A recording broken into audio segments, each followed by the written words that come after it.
So, you have a movie for me? Yes, sir, I do. It's a sequel to a super popular movie, and it's gonna have blue people underwater. But Avatar 2? Marvel doesn't make those, you silly goose. No, actually, I'm talking about Black Panther 2. Oh, okay, yeah, no, that series is in our repertoire. That's not how that's pronounced. So anyway, obviously, we're gonna start the movie with a nice tribute to Chadwick Boseman. You know, the Marvel logo is just gonna be him. Of course. And in the movie, T'Challa's gonna pass away from an illness, and Shuri's gonna be trying to save him by making that heart-shaped herb synthetically, but she's not gonna manage. Wow. Yeah, so throughout the movie, Shuri and the Wakandans are kind of dealing with the passing of T'Challa while also dealing with this new threat that emerges. Oh, what's the threat? Oh, it's freaking Namor. How do you pronounce that? You know, everybody in the movie's gonna say it differently. I guess there's no wrong way to say it. No, I'm gonna pronounce it Namor. Okay, no, maybe there is a wrong way. Like a hungry little kid asking for seconds of his favorite dessert. Namor. Is that cool? Yeah, no, that's absolutely not cool. Well, okay then. So why does this guy want to fight Wakanda? Well, it's a long story, but see, this guy's the leader of a secret underwater nation called Talocan, and they also have vibranium, right? Now that's the stuff that makes all the cool things do all the cool things. Yeah, and since Wakanda told the whole world about vibranium, the CIA started looking for some with a vibranium detecting machine. What does that machine do? It detects vibranium. That's probably why they called it that. That's absolutely why it's called that, sir. And since the CIA found some vibranium underwater, Namor is like, hey, Wakanda, this is your fault. What the heck? Oh. So he's like, no, you gotta go get me the scientist that made the machine. I mean, if the machine was purchased by the CIA, they probably already looked into how to make more. What's the point of getting the scientist girl? So we can introduce Riri Williams to the MCU before her show premieres on Disney+. Oh, okay, yeah, that is urgent. Get her in here real quick. So Namor just kind of shows up in Wakanda and says all this to Shuri and the Queen. Do they not have security for the waterways headed into Wakanda? I mean, they must, but Namor's so good he bypasses them. How does he manage that? With his, water skills, I guess. It's off screen, so he just comes and goes as he pleases. Oh, coming and going as you please is tight. Sure. So now Shuri and Okoye have to go get Riri or Wakanda's gonna be attacked. Why don't they send more backup with them? Unclear, but so then Shuri and Riri get taken to Talocan underwater. Uh-oh, tough to breathe underwater. Yeah, and so Namor shows Shuri how beautiful his nation is and tells her his origin story and why he hates everybody. Understandable. I didn't even tell you why he hates everybody. I know, I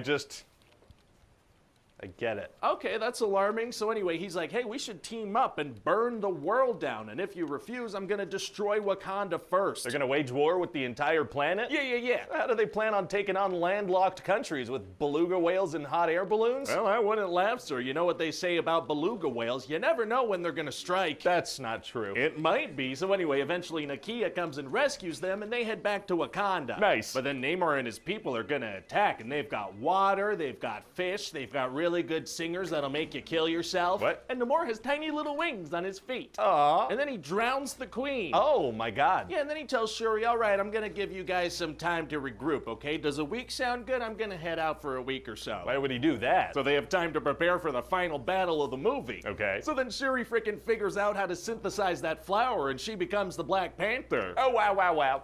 Wow. And she gives Okoye a weird Power Ranger suit and they make Riri a suit. Is everybody just kind of getting suits now? That's right, sir. Several people are kinda Iron Man now. Wow, and how did they get all that done in such a short amount of time? Montage. Gotcha. So now it's time for the big final battle and they've figured out their plan of attack. What's their plan? They're gonna head out to the ocean and fight the ocean guy and his people there. Isn't that the enemy's home turf? Yes. Isn't that where the enemy will have the biggest advantage? Oh, absolutely. That doesn't seem like the best plan. Well, that's the one they're going with. Also, they realize if they dry Namor, they can weaken him a bit. But what, are they gonna attack him with a blow dryer? No, that'd be ridiculous. All right. It's more of like a space heater type thing. Oh, okay. So the Wakandans head to the ocean for this fight and, really get their butts kicked. Yeah, because that's where the enemy's at their strongest. For sure. But Shuri's gonna manage to dry Namor off a little bit and get him on land, so they're gonna fight while he's weakened. Oh, great. But then she gets badly impaled, right through her. Oh my god, well, it's gonna be impossible for her to beat this guy with that kind of injury. Actually, it's gonna be super crazy, barely an inconvenience. Oh, really? Yeah, because see, check this out. What she does is she's fine immediately. Oh. Yeah, all good right away, so. What about the severe impaling wound? Hey, shut up. So then she's about to kill this guy, but then she's like, hey, what about an alliance? And he's like, oh yeah, okay, sure, an alliance. And she trusts the word of this guy who just killed her mom and made that promise under the threat of death? Yes. Well, great. And so yeah, then we find out that the Black Panther had a kitten and we're done. What? So what do you think? Well, it sounds like a great movie and a nice tribute to Chadwick Boseman. Thank you. Yeah, this is gonna fit right in with all the other fantastic movies we'll be releasing in 2022. Oh yeah, people are gonna love them all, sir. Hi everybody, it's Ryan George here. Thanks for watching that pitch meeting. I hope you enjoyed it. If you want to see more of these videos, I don't know how to help you. I don't know how you could possibly find more. And if you have any suggestions for movies or TV shows you'd like to see me do pitch meetings for, I don't know what you could do about it. Oh yeah, people are gonna love them all, sir. Damn. I don't even think that's true. I think they were all. Hi everybody, it's Ryan George here. Thanks for watching that.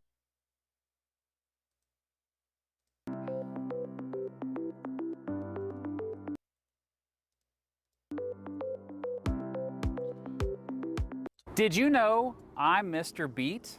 Anyway, I'm in a city, aka an urban area. And now I'm in the country, aka in a rural area. Even if you live in a small town, if that small town is nowhere near a big city, most experts say you live in a rural area. In the United States and throughout much of the world, people live in either urban areas or suburban areas. Oh yeah, now I'm in the suburbs.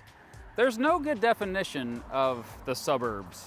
It's basically where a lot of people live on the edges of urban areas, where rural areas meet urban areas. Suburbs tend to be more residential, and suburban residents usually have to travel to the city for work and play. However, these days, most suburbs feel more and more like just another part of the city, and it often makes more sense to lump them in with whatever urban area they're close to. Urban areas and suburban areas make up what's known as metropolitan areas. In the United States, if you don't live in a metropolitan area of at least 50,000 people, you live in a rural area, at least according to the Office of Management and Budget. Today, nearly 83% of Americans live in either an urban or suburban area. According to my calculations, that means only around 17% live in rural areas. Anyway, I've noticed a pretty stark trend in American politics. If you live in a big city, you probably lean to the left politically and vote for Democratic Party candidates. And if you live in the country or live in a small town far from big cities, then you probably lean to the right politically and vote for Republican Party candidates. And this trend has only become even more stark in recent years. I mean, look at this map of the United States. It shows the results of the 2020 presidential election by county. Red represents counties where the majority voted for the Republican candidate, Donald Trump, and blue represents counties where the majority voted for the Democratic candidate, Joe Biden. At first glance, you sure see a bunch of red, don't ya? Couldn't we assume that Trump easily won the election and Republicans dominate the country based on all that red? Well, no. You see, the vast majority of those red counties are rural counties. In other words, those counties are more likely to look like this instead of this. The blue counties are mostly urban. I'm in Kansas City, by the way, and I remember back in 2020 driving around the city and seeing a bunch of Joe Biden for president signs here. Once I got out here to the suburbs, I began to see a mix of both signs that supported Biden and signs that supported Trump.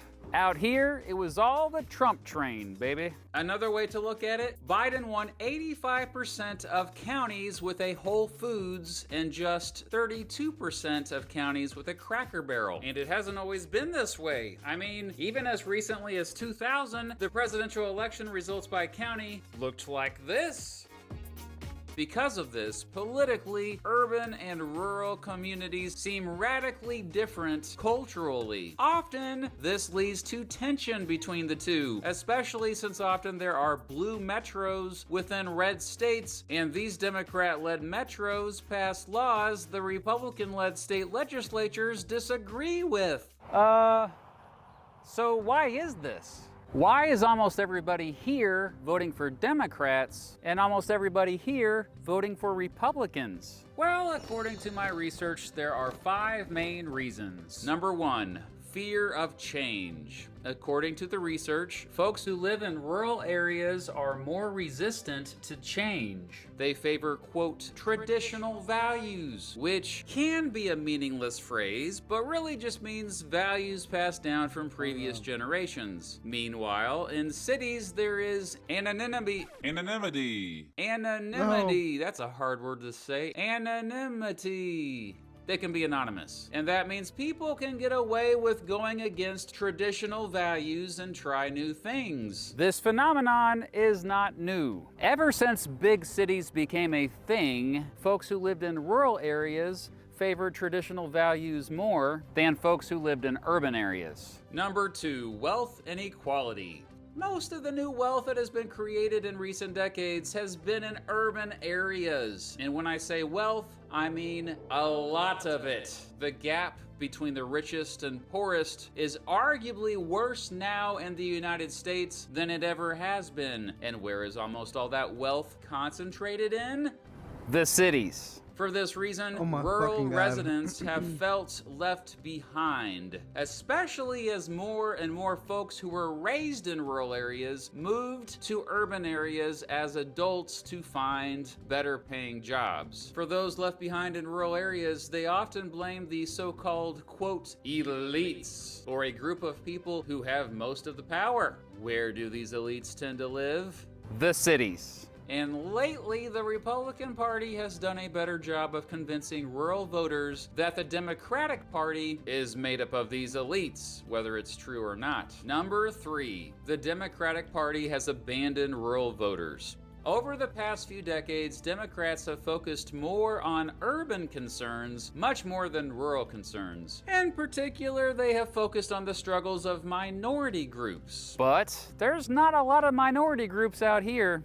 Democrats tend to fight for immigrants and tend to want less strict policies for illegal immigrants. Well, guess what? Out here in rural America, they often view those illegal immigrants as competitors for jobs, and they often blame them for lower wages. In both the 2016 and 2020 presidential elections, counties that struggled with economic decline tended to vote Republican, while counties that had economic prosperity tended to vote Democrat. Yeah, I know this map shows population decline, but there's a strong correlation between population decline and economic decline. So the counties that are red on this map were much more likely to vote for Trump in both 2016 and 2020. And yep, those counties that struggled economically were rural counties. Number 4, when it comes to economics, the Democratic Party is similar to the Republican Party. Both rural and urban areas have been screwed over economically for decades for various reasons, but the Democratic Party used to at least attempt to offer assistance to those in poverty. Since the Reagan Revolution of the 1980s and the rise of New Democrats in the 1990s, financial assistance to those in poverty has declined, while wages have remained stagnant. This is mostly since Democrats have compromised and worked with Republicans in shrinking welfare programs. Now, do welfare programs actually help reduce poverty?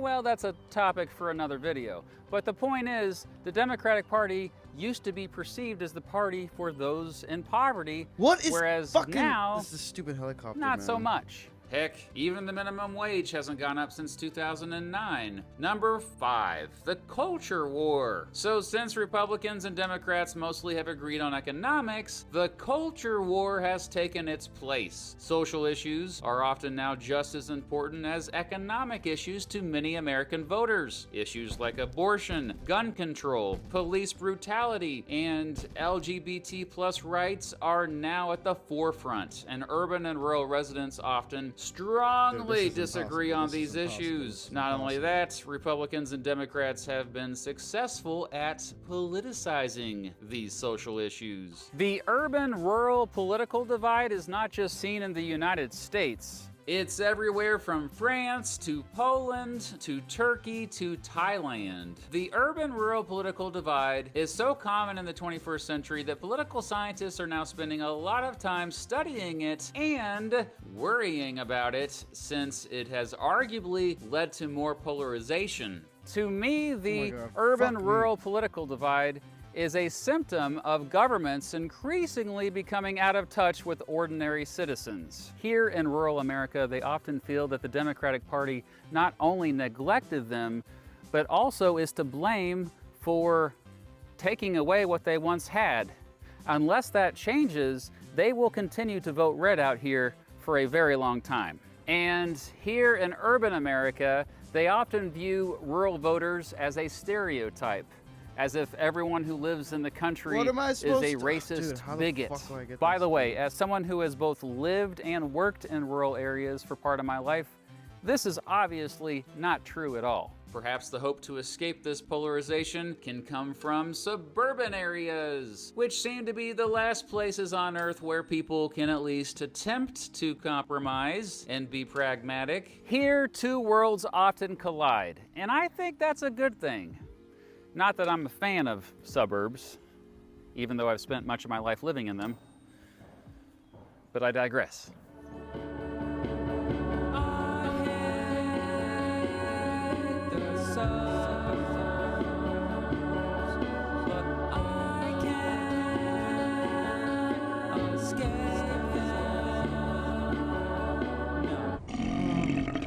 Are you going to the gym and not getting the results that you think you deserve? Well, consider testosterone. Maybe your testosterone levels are not high enough. Low testosterone can cause you to lose muscle mass and gain body fat. And sure, it's common among men who are older, but low testosterone can happen at any age. So what about my testosterone level? Well, let's get checked.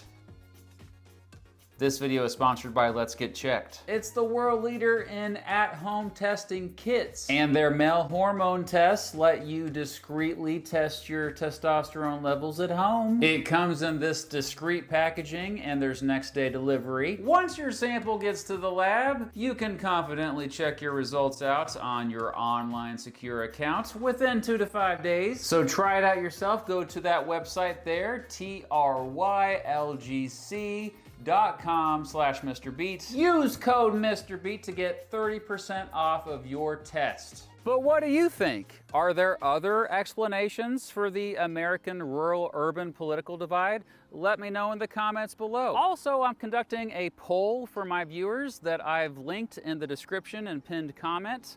It has 2 questions. Do you live in an urban area, suburban area, or rural area? And do you lean to the left or right politically?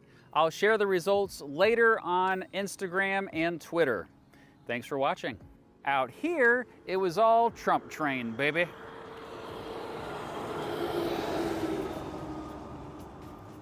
It's hot out here. I think I'm done. Before we get started, 2 things. 1, this video is sponsored by the New World Order. Brilliant! And 2, it's part of a Holocaust Remembrance Day collaboration that a bunch of history YouTubers are doing. Check out the entire playlist when you're done watching. I'm Mr. Beat. But who is George Soros? George Soros? And why is he such a controversial figure? Well, if I search him on Google, I quickly find this website for the Open Society Foundations, which is an organization that seems to be doing good for the world. Quote, under George Soros's leadership, the Open Society Foundations support individuals and organizations across the globe fighting for freedom of expression, accountable government, and societies that promote justice and equality. Okay. And also, over the years, Soros has given away an estimated 64% of his entire wealth. Well, that all sounds good to me. He sounds like a good lad. Soros ran it. He corrupted FBI officials, he corrupted Foreign Service officers, and the bottom line is this: George Soros wants to run Ukraine, and he's doing everything he can to use every lever of the United States government to make that happen, for business interests, not for good government. And I just want to tell Soros this: you need to die. I'm not going to kill you. I don't want anybody, because I don't want to turn you into a martyr. I'm saying you're going to burn in hell. Okay? It's a universe of your own creation, jerk. I just want the world to know that you are to blame. How's that sound? If you're wondering why so many people are being robbed, raped, and killed in American cities right now, George Soros is part of the reason for that. As you may know, the 85-year-old billionaire is a far-left fanatic whose Open Society organization advocates no borders anywhere in the world. But now we have a far-left individual, Soros, bent on harming Israel, America's strongest ally in the Middle East. George Soros, I don't care if he's Jewish, Catholic, or atheist. I don't care if he's young or old. I don't care if he's male, female, or none of the above. What I care about is the content of his character, and he has none. George Soros? Okay, dang. Maybe he's actually evil. Well, I did a lot of research about George Soros. George Soros!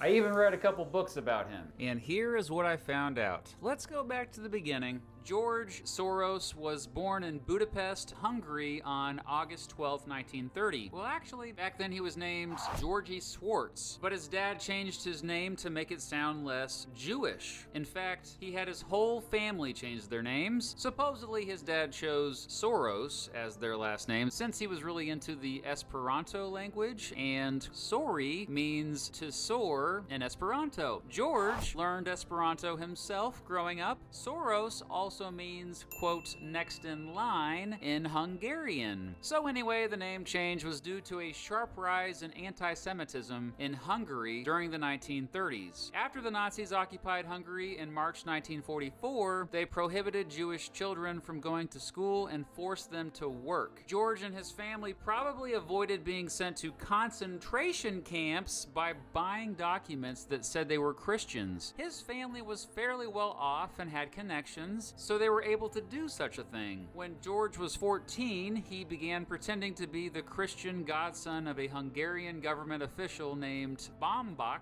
who himself had a Jewish wife in hiding. One time, he brought George with him while he completed an inventory of a Jewish family's confiscated estate. More about this later. After the Allies defeated the Nazis, the Soviet Union eventually took control of Hungary, and George Soros didn't like their control of his country much better. Sure, he and his family didn't have to pretend to be Christian anymore, but after getting in trouble for writing the word amen in a newspaper he helped make with his father, he looked to get out of Hungary. By 1947, Soros had his heart set on England, and he soon moved there. He worked menial jobs while trying to get into college. Apparently, sometimes he would stand at Speaker's Corner in London lecturing about how awesome internationalism was and how stupid nationalism was. Oh, and doing it in Esperanto, of course. While he was great at speaking Esperanto, he sucked at English and failed his English exam. However, 2 years later, he passed his exams and enrolled in the London School of Economics. In school, Soros did pretty well and finished his regular studies a year early. By that time, he had become heavily influenced by the writings of the great philosopher Karl Popper. Fortunately for George, he got Popper as his tutor his final year in school. Popper's big theory was that essentially nothing can be known with absolute certainty, so the default should always be a more open society with lots of different ideas for a better understanding. Well, George ate it all up.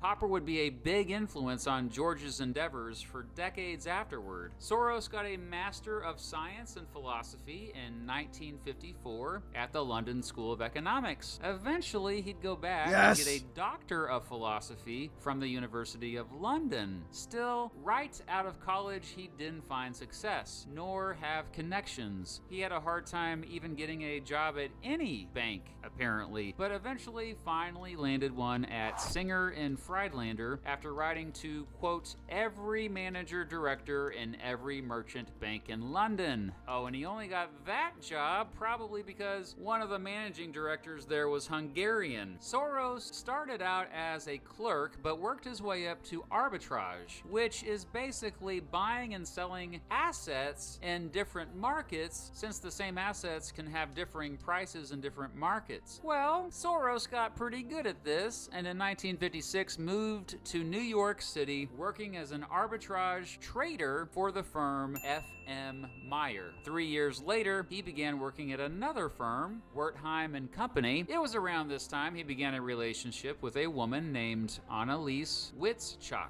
The two married in 1960 and eventually would have 3 children together, Robert, Andrea, Holy and Jonathan. fuck, what am I supposed At to do? What am I supposed to Wertheim and fucking Company, do? Holy Soros worked shit. as an How do analyst of people European fucking securities. play It was this? during this time that he developed the theory of reflexivity in markets, which basically says that markets can be irrational. Investors don't base their decisions on reality, but instead on their perceptions of reality. Soros began at another firm, Arnold and S. Blackroder, in 1963, now as a vice president. In his first few years there, he was more about working on his philosophy dissertation than making money. However, in 1966, the firm let him experiment with a fund of $100,000, and the account performed well. Because of its success, the firm let him manage a small investment fund called the First Eagle Fund. In 1969, he used $4 million to set up a hedge fund named Double Eagle Fund. Wait, stop right there. What the heck are hedge funds? Well, hedge funds are complicated and kind of boring, but boy can they make investors lots of freaking money. Soros was relatively early to this game, although hedge funds had been around a couple decades. Basically, hedge funds are investments with client money in alternative investments to either beat a market or provide a hedge against unforeseen market changes. Because all the money is pooled together in a big fund and there are less regulations with what to do with the money, they can invest more aggressively so that everyone potentially makes lots more money. Soros learned to do this well. In 1973, the Double Eagle Fund had $12 million. At that time, Soros decided to leave Arnold and S. Blackroder and start his own hedge fund called the Soros Fund, together with his friend Jim Rogers. By the time they renamed it the Quantum Fund, it had grown to be around $12 million. That was in 1978. Meanwhile, by this time, Soros had decided that it wasn't enough to make a bunch of money. He also wanted to give it all away. Now that he had a small fortune, he established the Open Society Fund in 1979. He began to work toward his mission of a more, quote, open society. One place he looked to help was South Africa, which still had a system of racial segregation simply known as apartheid. He was sneaky with how he wanted to end apartheid. He believed it started with education and began giving out scholarships to help black students attend college there. In 1981, the Quantum Fund was now worth almost $400 million,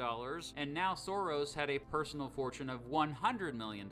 In June of that year, one journalist declared him, quote, the world's greatest money manager. But by the end of 1981, after a 22% market drop in value, combined with lots of folks cashing out, it was only worth $200 million. It didn't faze Soros a bit. For the rest of the decade, he would consistently gamble aggressively with his assets. As his ambitions grew, his marriage with Anneliese suffered. The two divorced in 1983, and soon after, he married a historian named Susan Weber. George would have 2 more children with Susan, Alexander and Gregory. Bro. In the late How the 1980s, fuck Soros is this began supposed to be betting possible, against bro? currencies. He made hundreds of millions of dollars shorting the US dollar. By 1987, Soros was well known to investors around the world. That year, Fortune magazine ran a cover story about him that said he might just be better than Warren Buffett at investing. Yep, things were going great in 1987 until they weren't. You see, Soros Soros bet wrong when the stock market crashed. And ultimately, his entire fund had gone down 10%. But again, Soros stayed aggressive, making it all back by the end of the year. Meanwhile, Soros had begun giving his Open Society Fund money away to political stuff,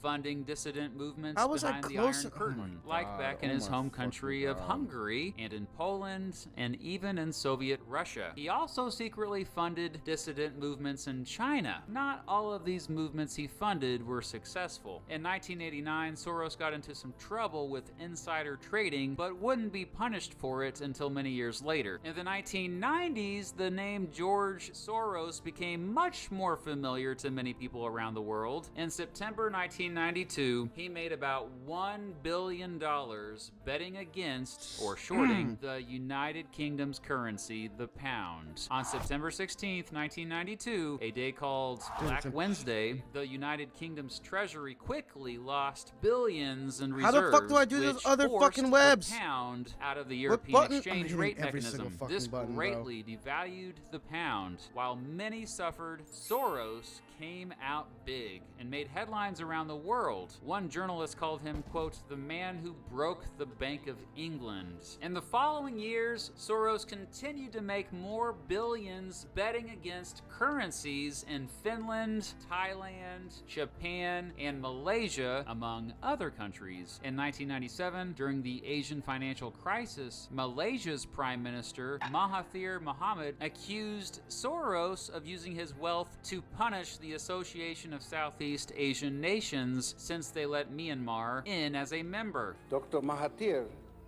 suggested yesterday to ban currency trading. But this is such an inappropriate suggestion that it doesn't deserve serious consideration. Interfering with the convertibility of capital at a moment like this is a recipe for disaster. Dr. Mahathir is a menace to his own country. Mahathir implied that Soros was causing the financial crisis as part of a larger Jewish conspiracy. Mahathir later apologized, but others would argue similar criticisms toward Soros in the coming years as his wealth continued to grow. Meanwhile, he kept giving his wealth away. In the 1990s, he gave around $50 million of his own money to help victims of the Bosnian War. In April 1993, he founded the Open Society Institute, which is now called Open Society Foundations and is still in operation. After the fall of the Soviet Union, Soros funneled tens of millions through the Open Society Institute to former Soviet satellite countries to promote organizations that taught the virtues of democracy and capitalism. He soon got new enemies after doing this, like the Hungarian nationalist politician István Szurka, who also promoted anti-Semitic conspiracy theories about Soros. By the 2000s, Soros had set his eyes to the criminal justice system in the United States. He had long been against the war on drugs, believing that drug addiction was a medical issue and shouldn't be a criminal issue. He started funneling money to reforming drug law enforcement in Baltimore, Maryland, but success there was slow. By 2004, Soros was thinking much bigger. 2004 was another important year in the life of George Soros. George Soros!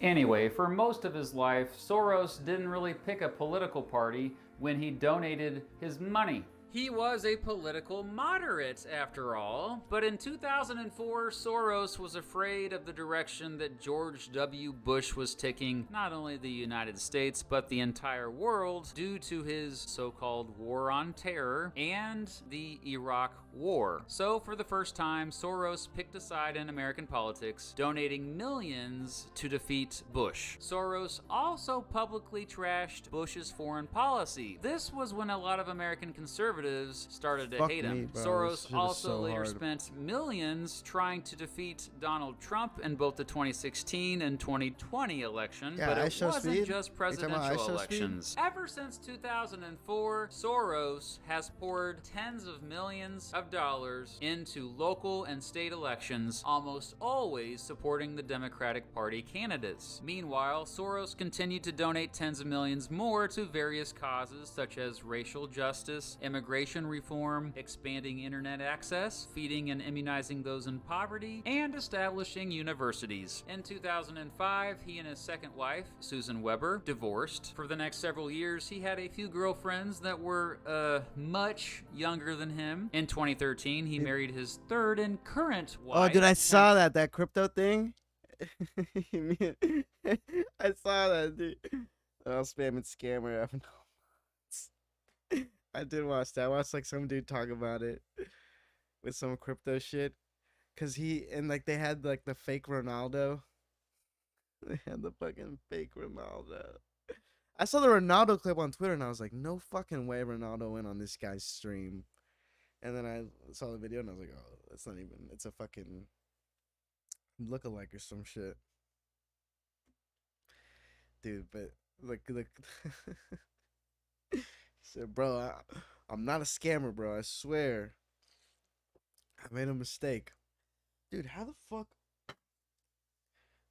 They literally would just take any money that comes at them, bro.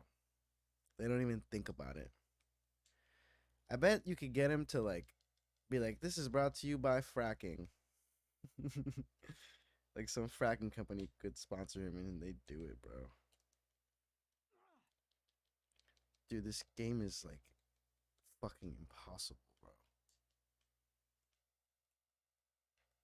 There's an endless amount of fucking villains everywhere, bro. And every 2 seconds they fucking shoot my ass. There's literally a target on me at every conceivable moment, bro.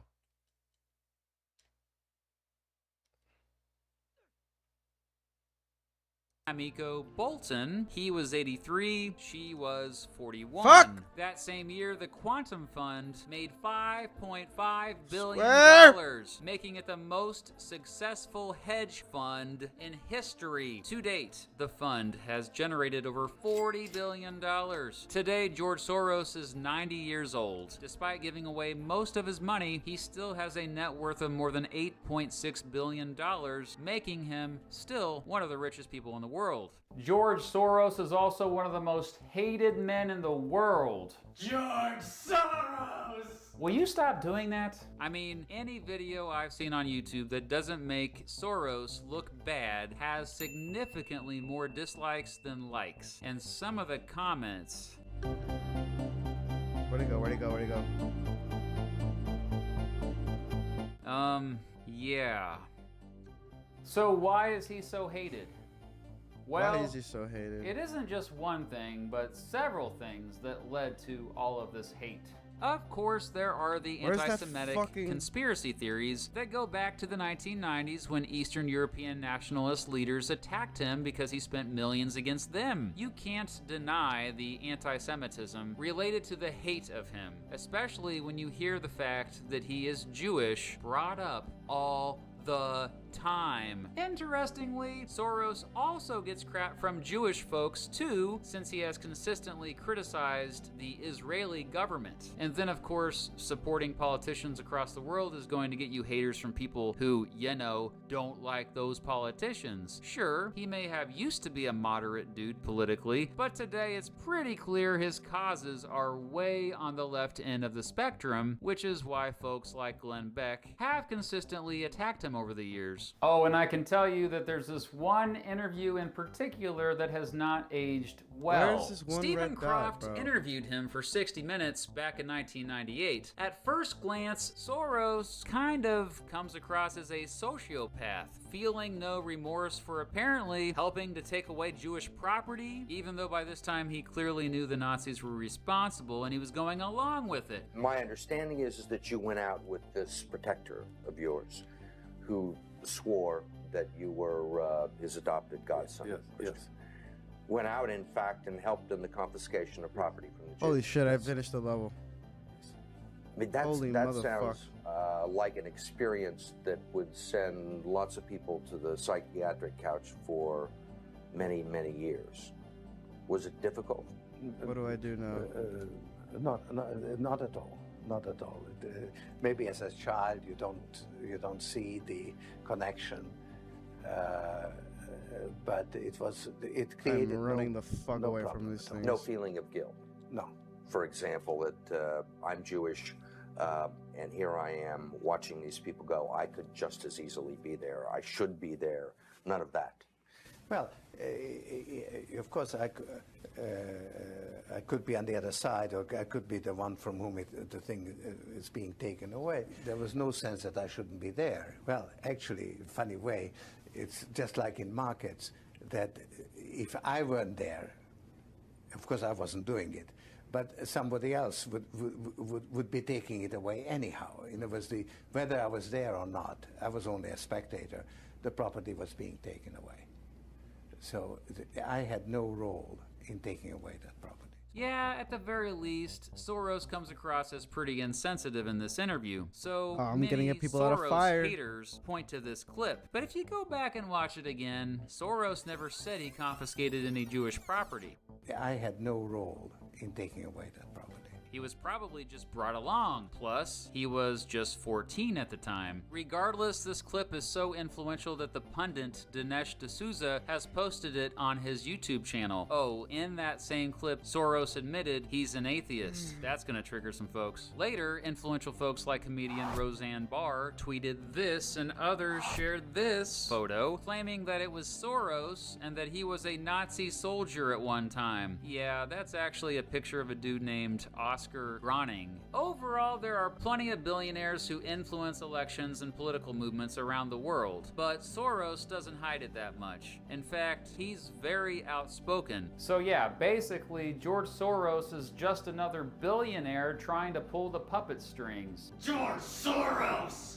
And let's be honest here, most of the time he comes up short. Most billionaires who try to solve all the world's problems struggle because it's not easy. There are always unintended consequences, and Soros has struggled to make himself look good. It's ironic. He says he's always just tried to make the world a better place, and even wrote books to try to explain how his intentions are always pure. But despite all that, today, millions think he's the devil himself. Just ask my aunt. Thank you so much.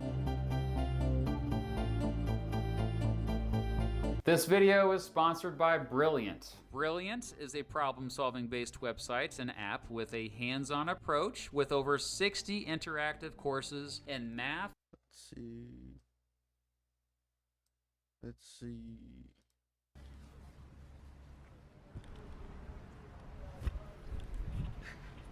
All right, so do you recognize this object? Yeah, going a bit hard, I suppose.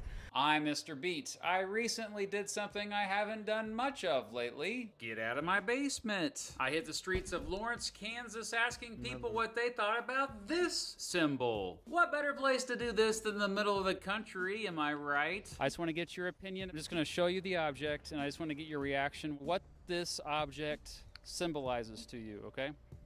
Okay.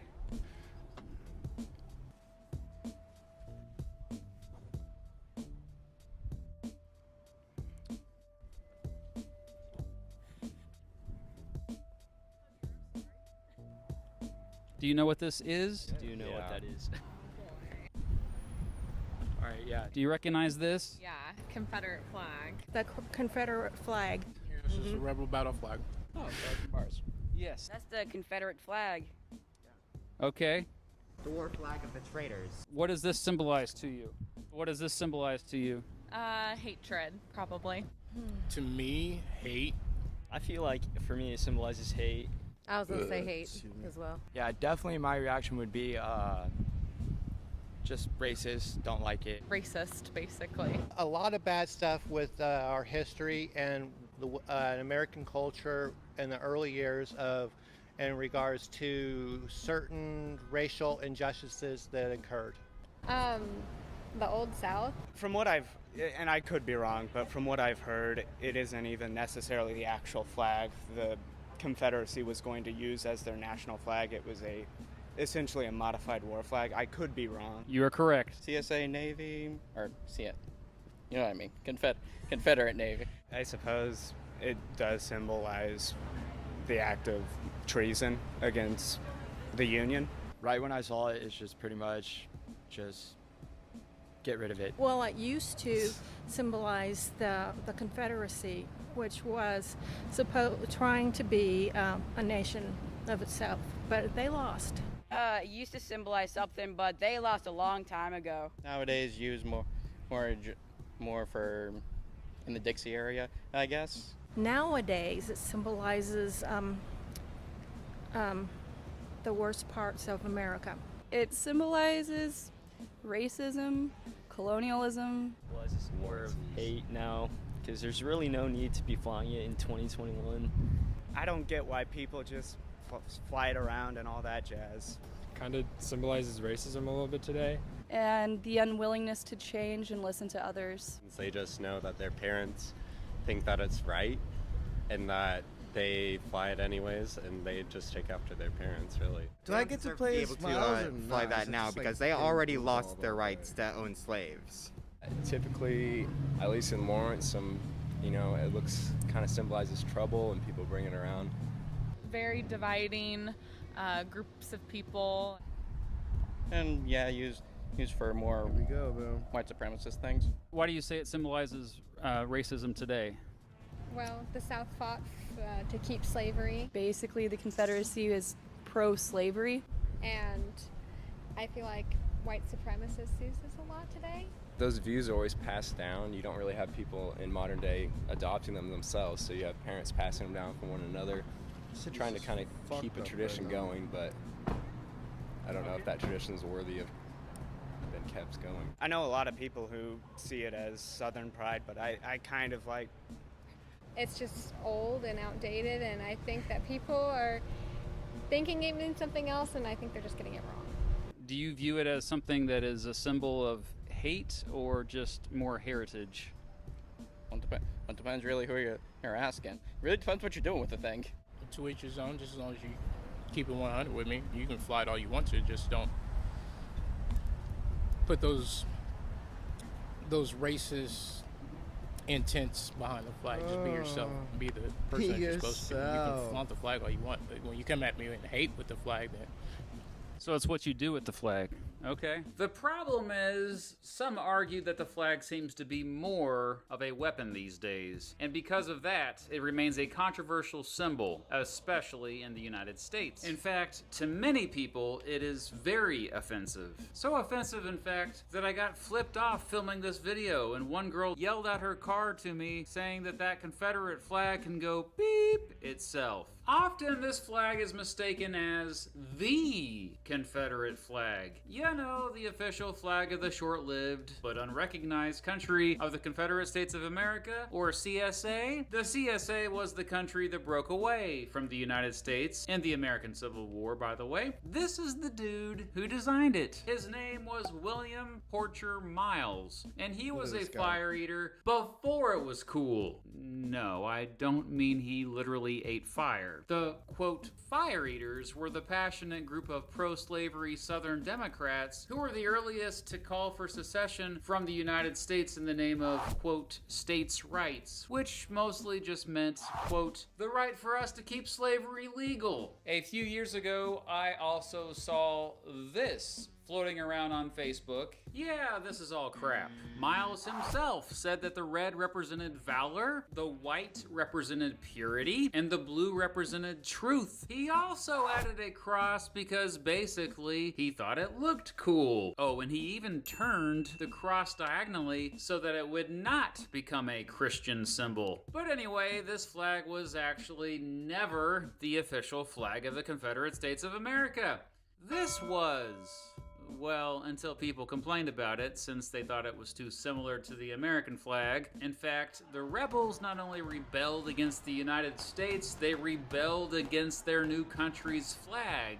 Out on the battlefield, the Confederate soldiers used one of the proposed designs that was rejected. And oh, would you look at that? That looks familiar, doesn't it? Recognizing the popularity of that battle flag, the CSA changed their official flag to this. But as CGP Grey said, this was better in the sense that the flag looked less like the Yankees, but worse in that the international symbol of surrender was now in the background. And so they changed it once more to this. Although by that time the war was about over and the CSA was about to not exist anymore. Ah, but you see, our story is just getting started.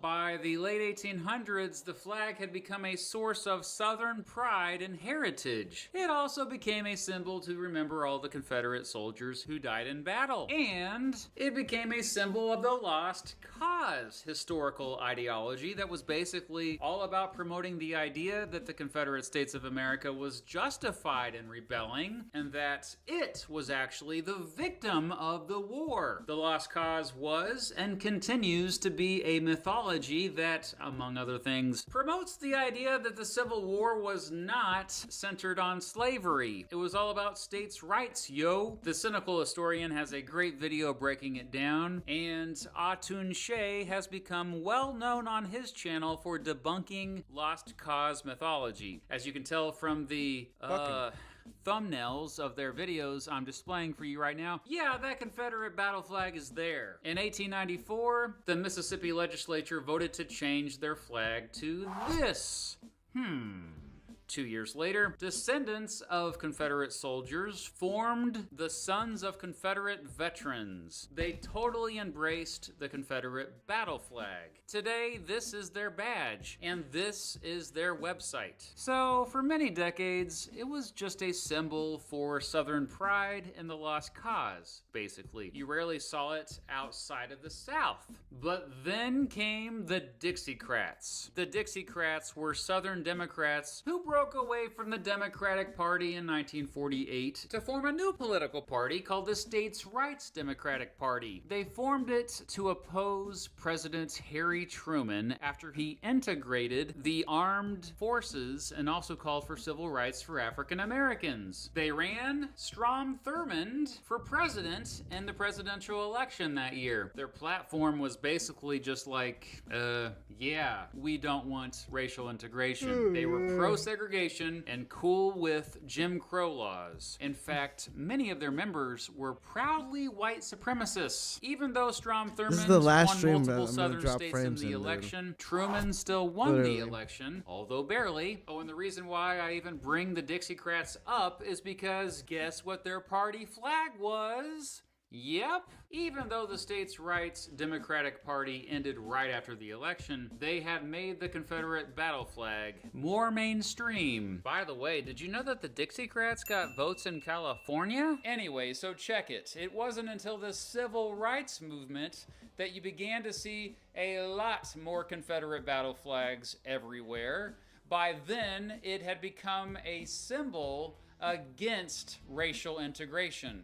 This was also the time when you started to see the Confederate battle flag pop up at Southern courthouses. In 1956, mostly in reaction to the Supreme Court decision, Brown versus the Board of Education, Georgia adopted this as their new state flag. Oh boy.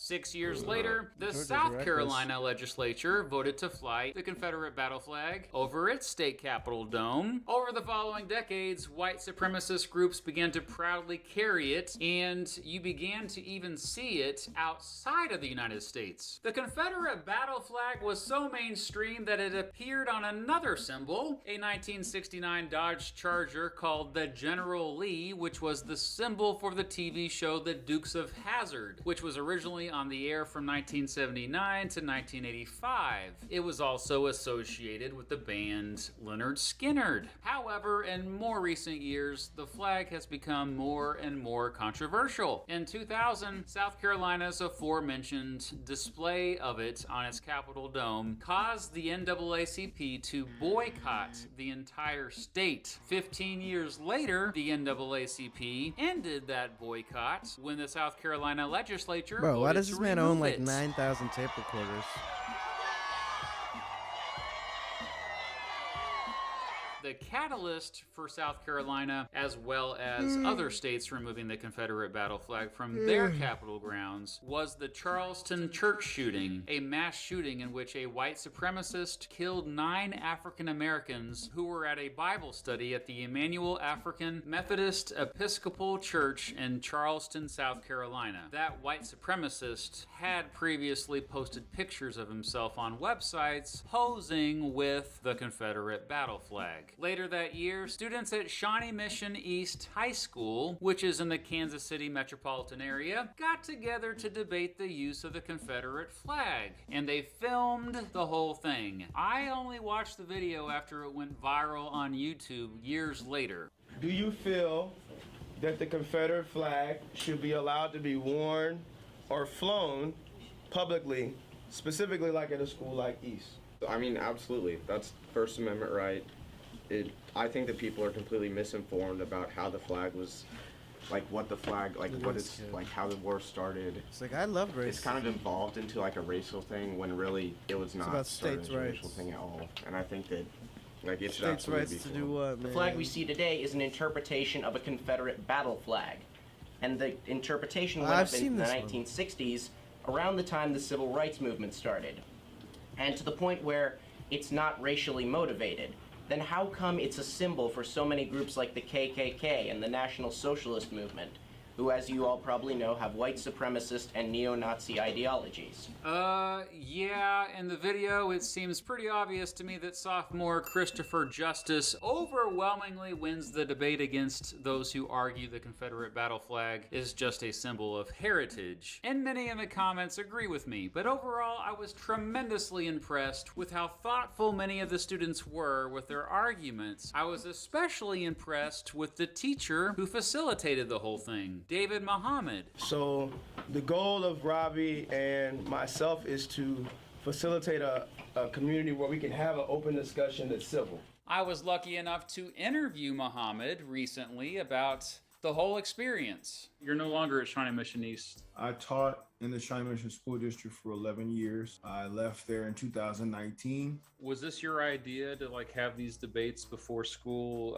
It was not my idea. I taught social studies and we did a lot of discussions in my class. And I think that kind of garnered me the rep of being a teacher that didn't mind having these conversations. I also was involved in a lot of like equity work, diversity and equity type work, anti-racism type stuff. And so I kind of had a rep for being like about that kind of stuff. It was a group of students that came to me and were like, we want to have these debates, these discussions. And initially it was like the idea of maybe having a couple of students from either side of whatever the debate was going to be, and then maybe have some teachers on different sides. Quickly realized that was problematic because in a debate like, for instance, the Confederate flag, would the teacher voice diminish the student voice? We want to make sure we have strong representation on both sides so it's not biased. And it ended up just saying like, hey, like, how about we just open it up to anybody and everybody? What you see in the Confederate flag, which was the first one we held, that was like accidental. Like we didn't know it was going to be that big.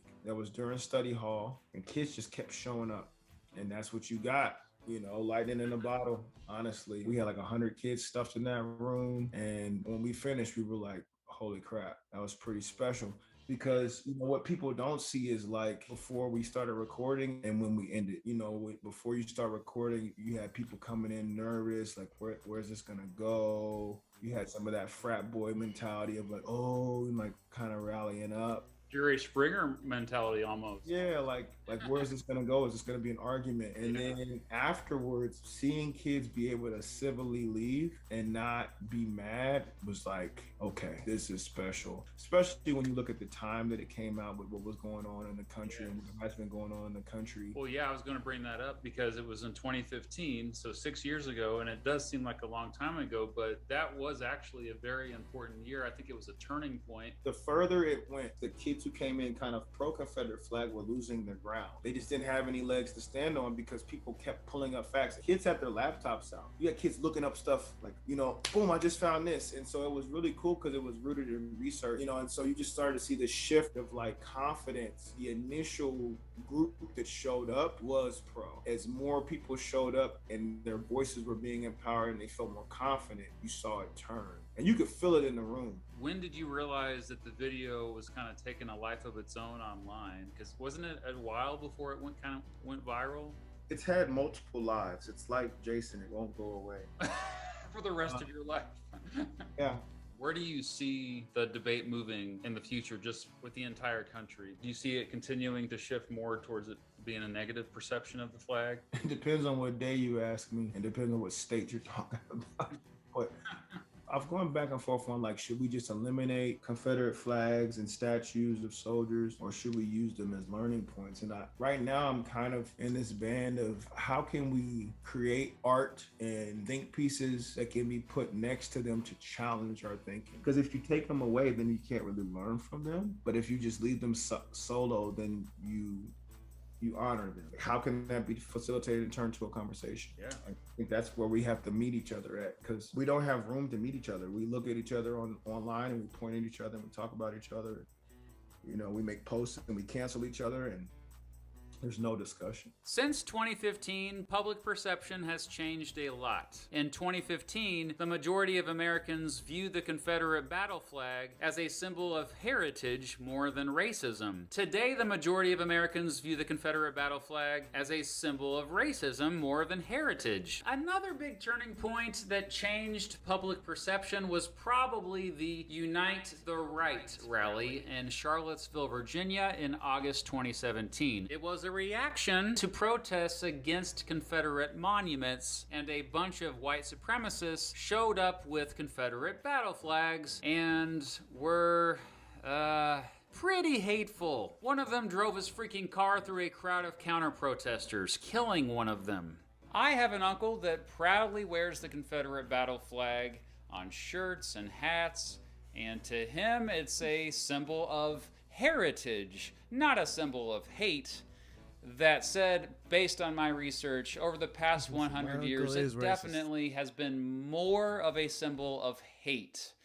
Now, that doesn't mean that the meaning of symbols don't change over time. For example, this symbol, known as the swastika, was used for thousands of years as a religious icon that symbolized divinity and spirituality. In fact, it has been linked to 3 different religions: Hinduism, Buddhism, and Jainism. But after Nazi Germany used a version of the swastika to symbolize German nationalistic pride during the 1930s, it became a symbol of anti-Semitism and terrorism, especially after the Holocaust. Ever since, white supremacists have used the symbol in ways meant to scare and intimidate people. In fact, today displaying swastikas in public in Germany is mostly illegal because of the association with the Nazi Party. In that case, the symbol became more negative. To some Americans, the Confederate battle flag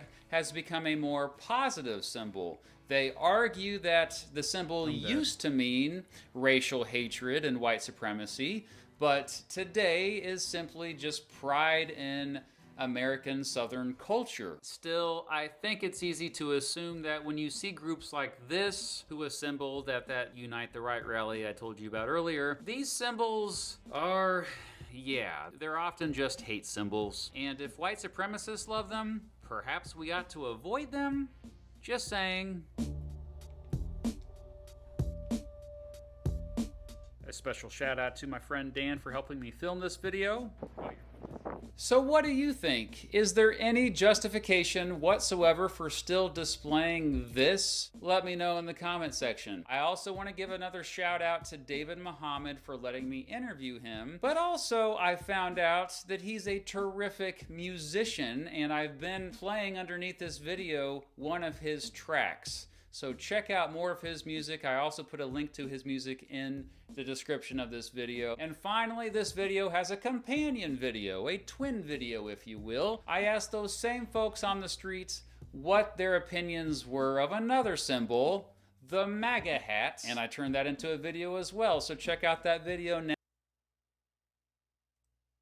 Happy holidays from everyone here at Umzu. Not only are we bringing you the best quality natural supplements and natural products. Lots of consternation in this world after Taylor Swift tickets went online. Some of us, millions of us, were not able to purchase them because of a complete Ticketmaster shit show. And the CEO of the company is defending Ticketmaster, essentially blaming Taylor Swift for his own website crashing. Let's take a listen. Reminder, Ticketmaster owned by Live Nation, 30+% owned by Liberty. Yes. So this tweet, daily reminder, Ticketmaster's monopoly, its merger with Live Nation should never have been approved, and they need to be reined in. Big facts. This in response to all those enraged fans of Taylor Swift who weren't able to get tickets. How do you respond to that? Well, I'm first, and all the Live Nation team is sympathetic that the long wait times and fans who couldn't get what they wanted.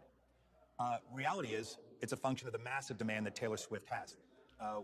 The site was supposed to be opened up for 1.5 million verified Taylor Swift fans. We had 14 million people hit the site, including bots, another story, which are not supposed to be there. And despite all the challenges and the breakdowns, Dude, we did how's sell that? over How's 2 that million Taylor's fault? tickets that day. We could have filled 900 stadiums.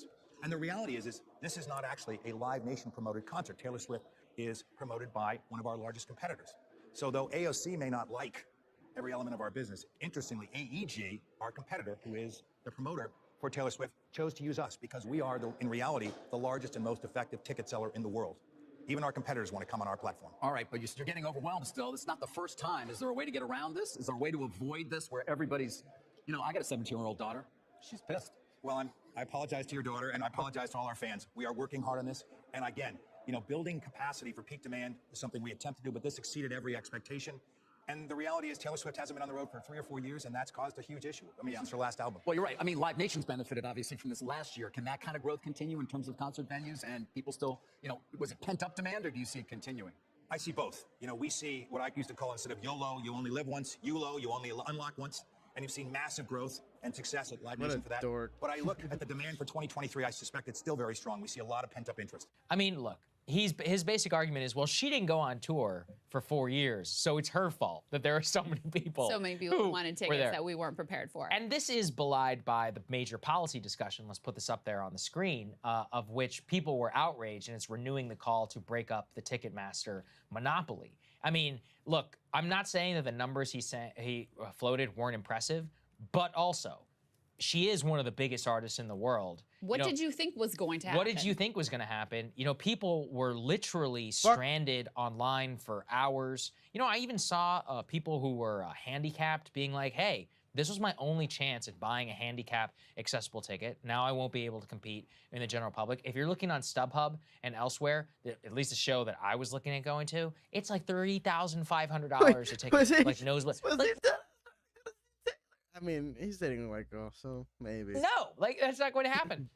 He alluded to bots. The bots thing is a real problem. There are obviously a lot of bots out there that are auto-buying tickets, reselling them at a very high profit. And his claim about why his, quote, competitors chose to go with Ticketmaster, no. It's because who else are you going to sell it with? Especially when the venues, this is what he neglects to point out, the venues themselves have exclusive deals such that they're able to be cut, that they have to sell through Ticketmaster and through others. Well, there was a merger, just to give people some of the backstory. There was a merger that went through between Ticketmaster and Live Nation, which was their potential big competitor in the space. And so now basically there is no major competitor. And then to the bot point, Ticketmaster actually has an incentive to allow bots and scalpers to buy up the tickets first. Why? Because Ticketmaster also operates a ticket resale site where they get an even higher markup fee, an even higher transaction fee than they do from the original ticket price. Dude, what's happening? So they get paid on the front end when the scalpers buy the ticket, and then they get paid again in the secondary market when the scalpers resell to ordinary fans. So they have an incentive to allow these bots and scalpers to get first crack at the tickets. And so I can't imagine that they're going too hard against these bots since they financially profit off of them. Yeah, no, it's obvious. And this has been pointed out now for a long time. The fact is to have one of these massive promoters working with the ticket sales company is a huge conflict of interest. It's led to massive amounts of consolidation. By the way, our live show, guess who's selling the tickets? Ticketmaster. What are you supposed to do? We have no other choice. Let me tell you something, guys. We have no say. Zero. We could be Louis C.K. level big, and I encourage people to go and listen to him talk with Andrew Schultz on his podcast about how he even tried to circumvent them. It's nearly impossible. Even her, she's at the whims of Ticketmaster. She's the biggest artist in the world. Even her. This is exactly the problem. When, anybody who is in the live venue game, they are just getting milked, even whenever it's your fans who are buying tickets. We sell tickets to our shows. I don't know who's coming. The only people I know are the Lifetime members because they get refunds. Everybody else, that's it. It's like, what? How is that possible? You sell a show, you put butts in seats, you don't get the contact information for the people who are coming to your show. Another company gets to take it, and they won't give it to you, even though they're charging your customers, your fans, $13, $14, $15 Yeah, in I processing. mean, There's not a damn thing we can do. The cut they take is It's crazy. insane. Yeah. It's honestly should be criminal. Yeah. And to the Biden administration's credit, they said Right. they're cracking down on it. We'll see what comes of that. It's bad for artists. It's bad for fans. It's bad for live venues. The only people it's good for are the monopolists, and that has become increasingly clear. Right, 100%. All right, we'll see you guys later. Hey guys, ready or not, 2024 is fully upon us now, and Soccer and I have been brainstorming ways. Oh, frames getting dropped. Frames getting fucking dropped.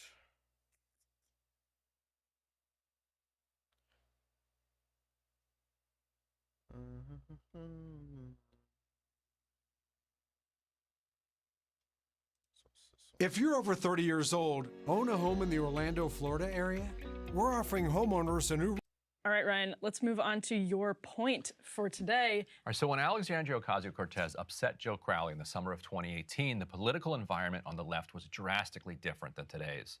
The Bernie Sanders campaign in 2016 had brought together disparate progressive forces and merged them into something resembling a political movement. That energy buoyed AOC in what would come to be known as the Squad, and only grew stronger throughout 2019 and into the next presidential race, where Sanders won the popular vote in the Iowa caucuses, finished on top in New Hampshire, and blew the other candidates out in Nevada, producing a meltdown among the party establishment and on cable news. The party brass recovered quickly, consolidated behind Joe Biden ahead of South Carolina, came from behind on Super Tuesday, and finished Sanders off. Over the next year, the ecosystem that came together, increasingly organized around YouTube shows and podcasts, began splintering off. Some followed Tulsi Gabbard as she drifted out of the party, while others worked to build an alternative to the Democratic Party, while others still gave up entirely on electoral politics. So at the start of her career, Twitter was a place where Ocasio-Cortez could be seen to be leading an army of supporters, but often today, it seems more like she's fighting off an army of critics from the left. Others in the progressive ecosystem who still support Ocasio-Cortez complain that she hasn't invested heavily enough in building infrastructure or supporting candidates early enough for it to matter. So I asked her about her relationship with the left in a recent interview for the Intercept podcast, Deconstructed, and here's the first clip of it.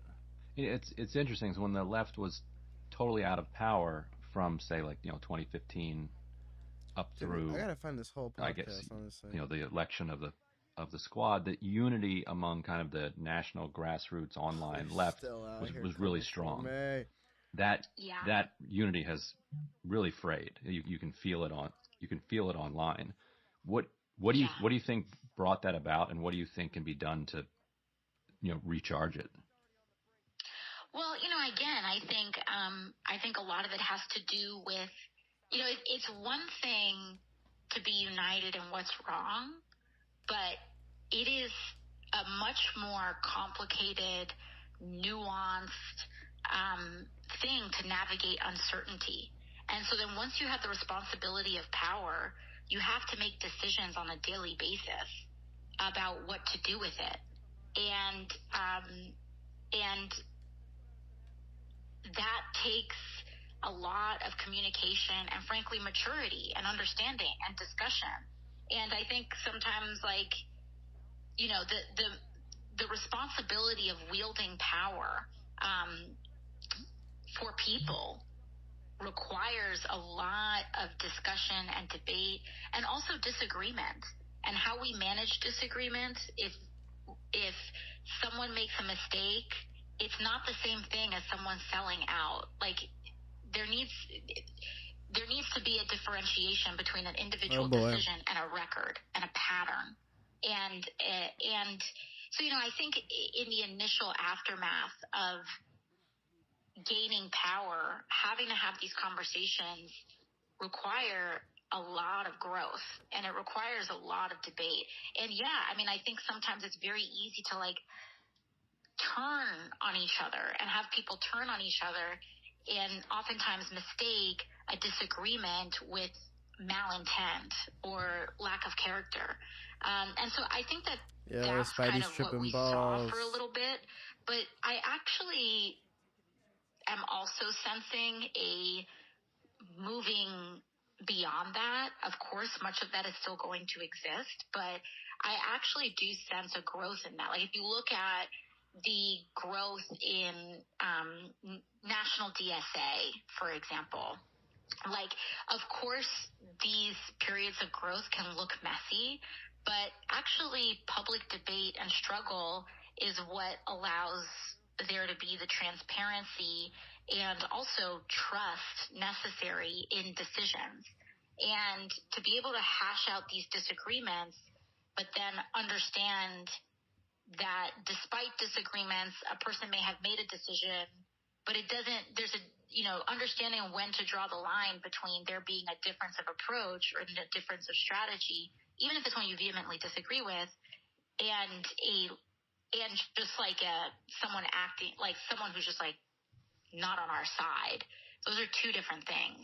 And I think that there's a greater appreciation of that. I think that there is more movement building that's happening. And I think that that is evident with the enormous electoral gains that progressives are making down ballot. I mean, what the fuck? If you look at these state Senate seats that we are picking up in places like Georgia and other areas across the country, like, this is nothing to sniff at. I really do think that we're building a bench, and I'm confused. I'm skipping and it. that it's trending in the right direction. I think electorally we are setting ourselves up for good things. But yeah, I think online discourse is, we can grow up. Like, we can, and I don't mean that in an accusatorial way, but I think that we can become more sophisticated. I think that we are becoming more sophisticated, but it definitely takes growing pains. So I want to ask you, one, what you thought of that, but two, if you ever see parallels on the right with, say, Tea Party or Freedom Caucus types who come under criticism from the much further right for going to Washington and becoming a giant sellout. How do they handle those criticisms? Yeah, there are definitely parallels there, but I thought that was really interesting because it sounded almost cathartic for her to have that conversation with a reporter, because it's something that I think she really desperately wants people to understand, that when you get to Washington, she's repeatedly saying, and you have the responsibility of power, and you have to, on a daily basis, make decisions for the country and for your constituents, it changes your mindset and it changes the way that you approach some of these questions. Whereas activists genuinely, and I say this, like, have the luxury of being able to have ideological purity on every bill, on every issue, because they're not the ones that are jockeying for a seat on the committee or a voice in X, Y, and Z. And I'm not saying that's the way the system's supposed to work, but it's interesting because when she said that quote, we can grow up, I thought if I were an activist on the left, I'd actually be really offended by that, because the implication is that your consistency, your ideological consistency is immature. What was interesting, though, about that quote is she seemed to be including herself in that. She caught herself and seemed to be saying almost that, like, I'm trying to grow up too. Like, I'm an activist, bartender, made my way into Congress, and hey, things are different here. And I know you've been a part of conversations like that about Medicare for All. And those are conversations that I think when you have the unfortunate daily job of seeing how the sausage gets made, you sort of know what people are doing, and the system shouldn't work the way that it does, but it does. And I think that's what she was getting at. And I think you've seen similar things happen when Marco Rubio joined the Gang of Eight. He comes in on the Tea Party wave, joins the Gang of Eight on immigration, and just has his career almost decimated for 5 years. And now he's, a very different senator than he was then. But another, just a good example of how that can happen when you're somebody who's elevated by the activist wing and then comes here. Certainly people come here and are outright corrupted all of the time. I actually asked her, do you include yourself in that we need to grow up? Let's play that second clip. When you say we, are you including yourself in that too? Or when you look back, are there any things that you think your critics got right? Like if I were trying to pinpoint one, I'd say the Amazon warehouse fight that was being waged, where they were trying to get a whole bunch of support and didn't. Like if you had to do that over again, or are there any things that you would have done differently if you could do them over again to try to like rebuild that communication and trust? Yeah, I mean, I guess like the thing is like, I think it's really about like intra-left relationship, right? So like, if you look at that incident, I mean, now we're all good. Like, you know what I'm saying? Like that relationship, like we're cool. Like we dove in, and it wasn't just about like showing up at a press conference. Like we have offered very, Oh my god, like he we keeps have following offered this fucking. infrastructure support, but there really is a difference between asking one person to be there for every single thing, and then when they can't make it for one thing, that like it must be because they abandoned all principle. Like there's a difference between that and just like, hey, okay, yeah, like we missed it on this one because there were literally 800 other things other fights that people were asking us to take up, and like, okay, but you know what? We showed up and we're back together again. And actually, like the discourse of that moment is so out of step with the reality of what played out, because we've continued to support and do everything we can to make sure that we're up on that. And we're good now. And so I think there's a temptation, and we have to be aware of the role that even algorithms play in this, right? Like YouTube, Twitter, all of it is designed to make us fight with each other. Like that is rewarded algorithmically. And so I think with the awareness of that, and it's not to say that we shouldn't ever, we're better with sound criticism, but I think we really need to be grounded in strong citation and not just incitement of emotion. Like let's talk about having really thorough arguments to make each other better. Like that's what political struggle is all about, and engaging in that, with one another as a movement. I think she's right about the algorithms. We're up against a hard stop. Do you have like a 15-second thought? I just think it's on that? fascinating. I mean, of course, people come here and have all kinds of issues with us, whether it's money or power or just trying to do what you think is right, which is rare. But that sounds to me like somebody who was elected in the social media generation, understands social media, and is dealing with challenges that are different than really what any other generation of Congress has dealt with. All right, well, the full interview over at Deconstructed. We're going to have more in a minute. Hey guys, ready or not, 2024 is fully upon us now, and Saagar and I have been brainstorming ways that we can really up our game for this critical election. Yeah, we rely on our premium subs to expand our coverage, to add staff, to upgrade the studio. We just want to give you the best independent coverage of this election, which is possible. So if you can help us out, become a premium subscriber today, breakingpoints.com, or the link is down here in the description video. It really means the world to us, and if you like what we're all about, this is the best possible way to keep us 100% independent, working only for you. Okay, fuck. When I was born, my Excuse me. All right, Ryan, let's move on to your point.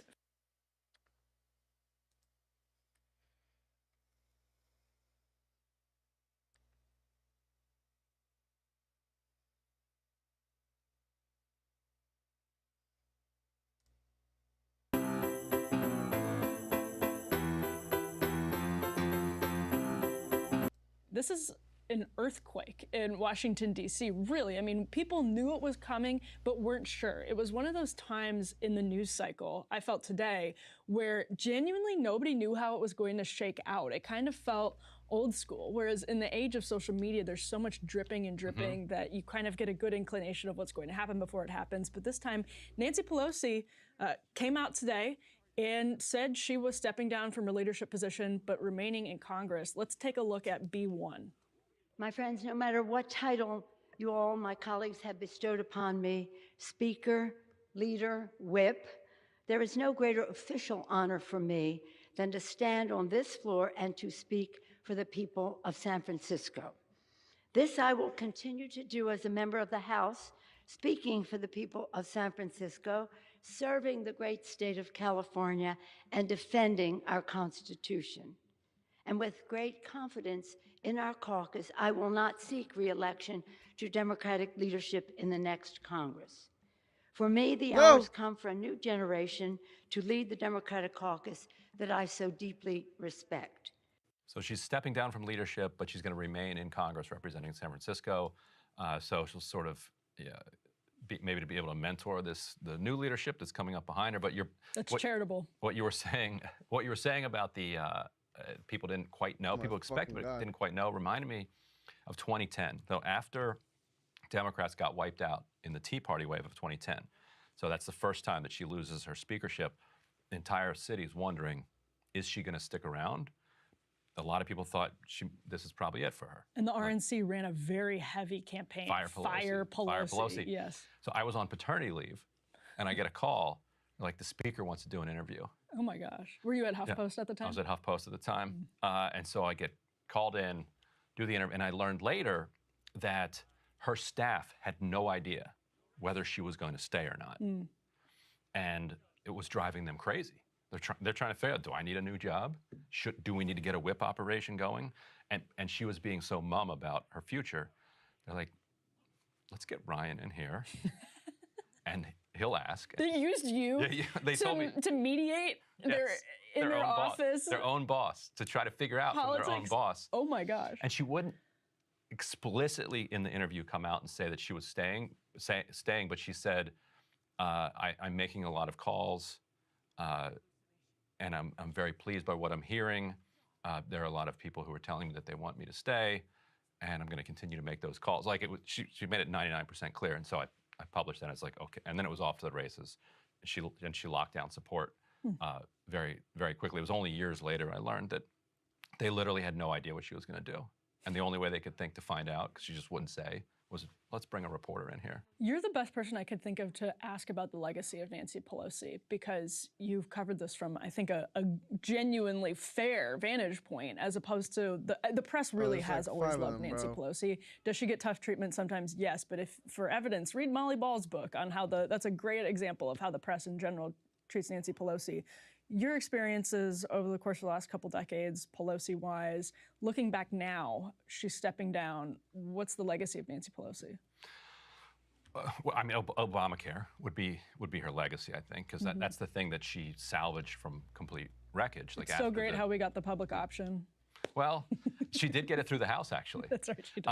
But the fact that she used to do interviews with me, despite the fact that the Huffington Post was constantly kind of hammering her, shows the kind of amoral power player that she was. That people misunderstand how you get access in Washington. Access comes from power and from forcing people to have to talk to you, rather than from being nice to them. Because if you're nice to them, then they don't have to talk to you anyway, because you're just going to be nice to them anyway. Right. Or it comes from the staff to know whether or not she's going to run. But so there's this myth about Nancy Pelosi that she was a housewife. She's from Baltimore. Her dad was a mayor. She's a housewife. Her kids go off to college. Then she jumps into politics. That really obscures, how political a person she was, like from the very beginning. Yep. So, and her dad wasn't just mayor. Like this big Tommy D'Alessandro. Her grandfather. And her, her grandfather too. And her father, yeah. And her father was a New Deal congressman, as well as then a big city boss in the 1940s and 50s, which meant, and I looked at his FBI file for my book, like lot of mob connections. Like doesn't mean that he was part of the mob, but like publicly there are all sorts of mobs. Every mayor of a big city back in the 40s and 50s, these machine mayors, like they had to deal with the mob. Let alone Baltimore. I mean, especially an Italian American hub, super industrial, and like thriving at the time. So as a child, Nancy Pelosi and her mother, because her mother was a piece of this machine as well, and so that's one way that she learned that, like, oh, this is for women too. They would keep these lists and these files of, who needed favors and who was on the bad list, like that, because that's the kind of both the good and the bad of a machine. That a machine that actually functions is going to deliver things for people. And in exchange, the public is going to keep reelecting them to office and overlook their corruption. Like that's the kind of bargain. Bargain broke down when the machines actually stopped delivering for people. People are like, oh, wait, so now you're just corrupt? No, no, no. You want to do the corruption, you got to like, when I call you because I got a problem, my trash isn't getting picked up, you get my trash picked up. So she learned from a real party boss. And so people think of her as a California liberal. No, she's like a Baltimore boss. So when she goes over to California, so she'd been married to Paul for, from very early. They move out to California, and she meets this guy Phil Burton. Do you know Phil Burton? Yeah. The fight, and there's this great book, Rage for Justice, about Phil Burton. Just an incredible figure. He died young in 1983. Had he lived, I think the Democratic Party is a little bit different in the 80s and 90s, because he probably would have been Speaker of the House. So they meet, and he sees this mansion that she lives in. What could we do with this? And he's like, this would be an incredible place for fundraisers. Right. She's like, you got it. And so she starts, by the 1970s, fundraising and meeting all of these power players. And Phil Burton, most powerful man in California at the time, rises to become one of the most powerful Democrats and calls himself a fighting liberal. What he means by that is he's kind of cutthroat, but he's also progressive. Mm-hmm. He basically pioneered gerrymandering. It goes back a couple hundred years, but he's the one that really brought it to scale. Didn't Elbridge Gerry? Yeah, and yeah. He was such a sicko. He even drew a district for his brother. So there were two. That's just being a good brother. Just being a good brother, John. And so he also pioneered the idea of raising tons of money and giving it to other members of Congress. Like that was new. Like today, that's how you rise up in the ranks in Congress. It's pathetic and it's sad and it's at the root of the rot in the system. Mm-hmm. But the people, and Hakeem Jeffries is rising to the top. One thing he's really good at, raises a lot of money, distributes it to other members of Congress, buys their friendship, buys their loyalty, moves way up. So he pioneered that. He also took on the Dixiecrats. Mm-hmm. Like he was the one who really kind of denuded their power in the 1960s and 70s, taking on these kind of old racist, white segregationist kind of wing. And so the whole time she doesn't like to have him called her mentor. She's like, I don't need anybody to mentor me. That was her ally. Let's call it the ally. Yeah. So 1983, he dies suddenly. His wife takes over for 4 years. She then dies fairly suddenly of cancer. She's in her deathbed, and she makes an endorsement. She's like, I want Nancy to take my seat. That's how it's told in all the stories, and then she just walked into the seat. Not at all true. This was a very competitive primary, and she ran against this guy, Harry Britt. Oh, that's right. Who was appointed by Feinstein to replace Harvey Milk. Mm-hmm. People remember who Harvey Milk was. He was the kind of radical gay council member who was murdered or they don't call them council members in San Francisco, whatever they call him out there. He's murdered. And Britt replaced him. And Britt was also Democratic Socialists of America member, vice chair for the city. And so it was a true kind of establishment, because she represented the kind of rich liberals in the city. He represented the socialists, the gay rights movement, and the kind of radical element of San Francisco. And she won in a kind of with like 35% of the vote to like 32% of the vote. Yeah, it was really close. And so everybody, and she's like, don't tell me about being progressive. I'm from San Francisco.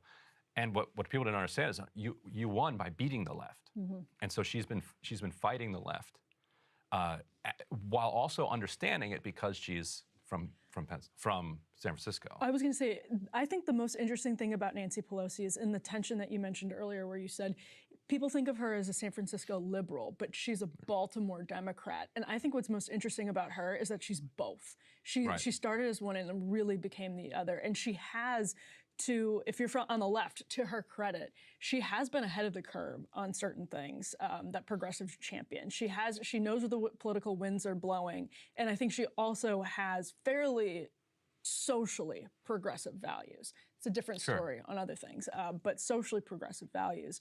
And that's, I think, one of the most interesting through lines of Nancy Pelosi's career is that she in terms of her legacy, and there will be buildings named after her in this city, believe me, and it'll happen soon, I'm sure.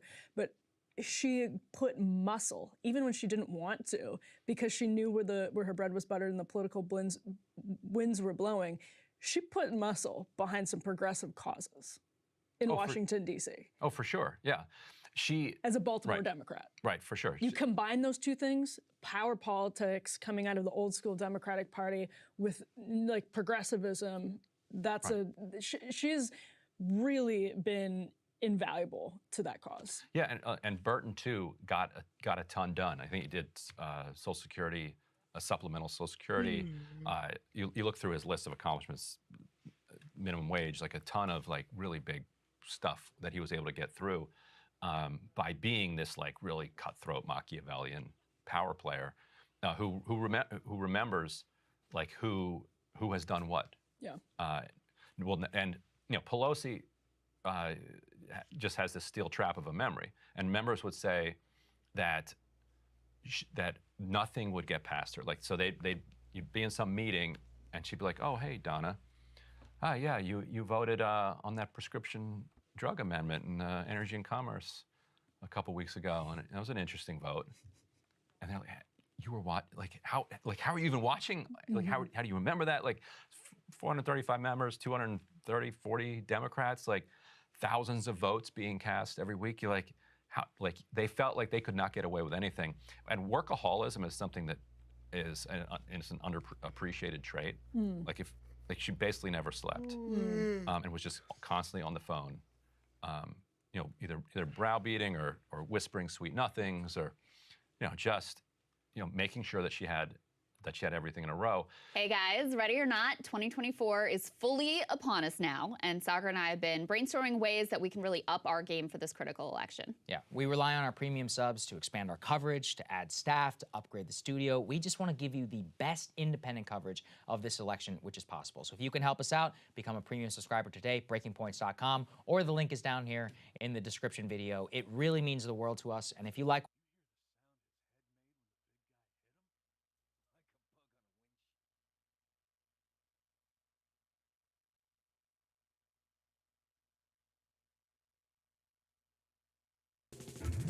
Black Friday is back at Article. You know the deal. Get up to 40.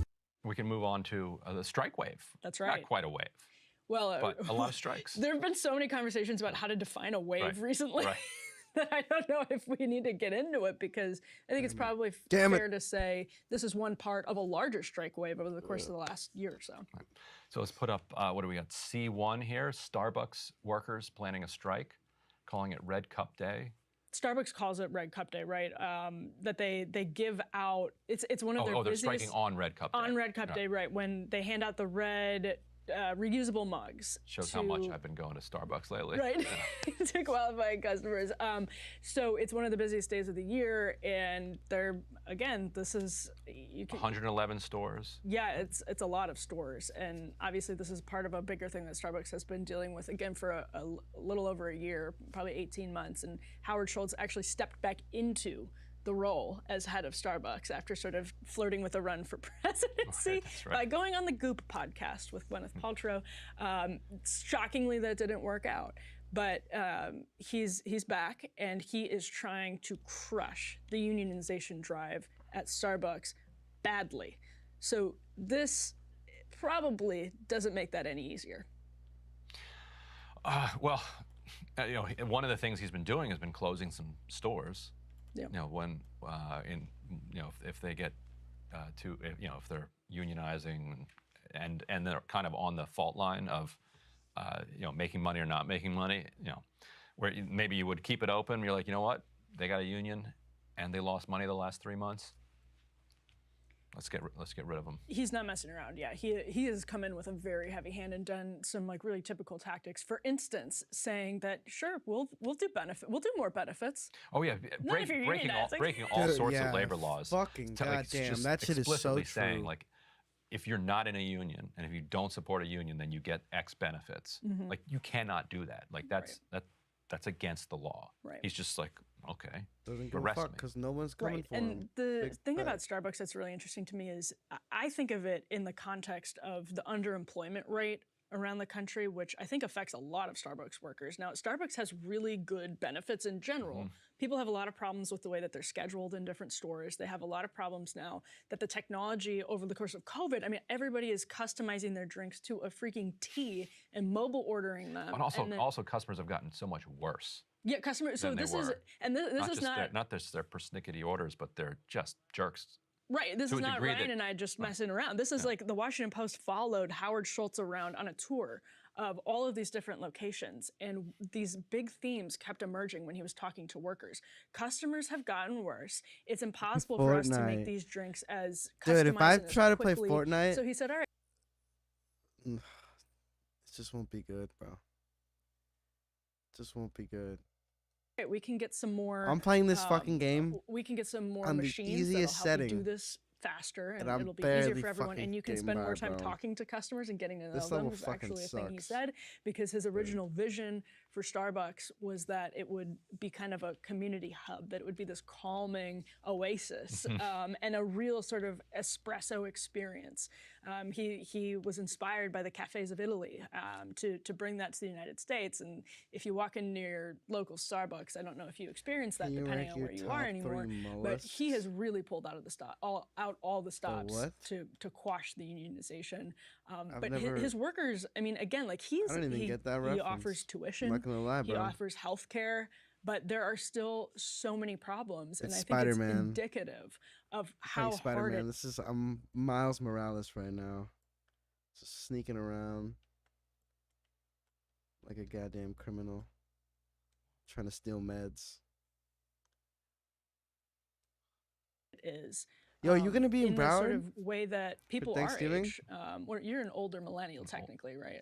I think I'm Gen X. Or Christmas Oh, you're or Gen something? X. Okay, so Yeah, I'll be down there, That like, counts the though. whole, So young Gen X and like, millennials month. have been conditioned to see their sort of career pathways, and what that looks like when you're 25 and in a really bad situation. It Yeah. looks like getting screamed at, dealing with, as Howard Schultz says, I don't think we're going to be able to keep our bathrooms open. That's a huge complaint that workers have. I always reference the Jacobin story that said we're being asked to function as untrained social workers.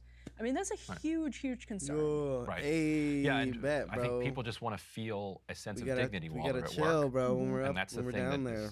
I think, really driving the unionization Like the old days. campaigns. Do They some don't- heroin. I think they don't feel like they You have know what we need to protections do, actually? if, We need you to know, do a if, new air if a customer guitar, complains, air like drum song video. You mess up a drink order.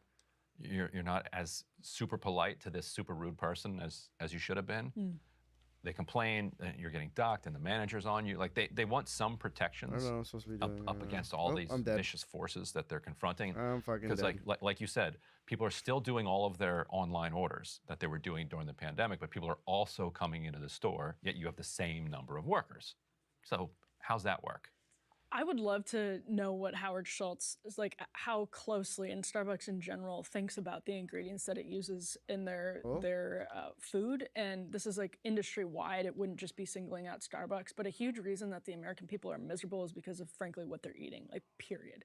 And that's a huge role is played in that by the executives who make these decisions. And Howard Schultz, I say that because in the Washington Post profile of him that was published last month, what? it's really interesting.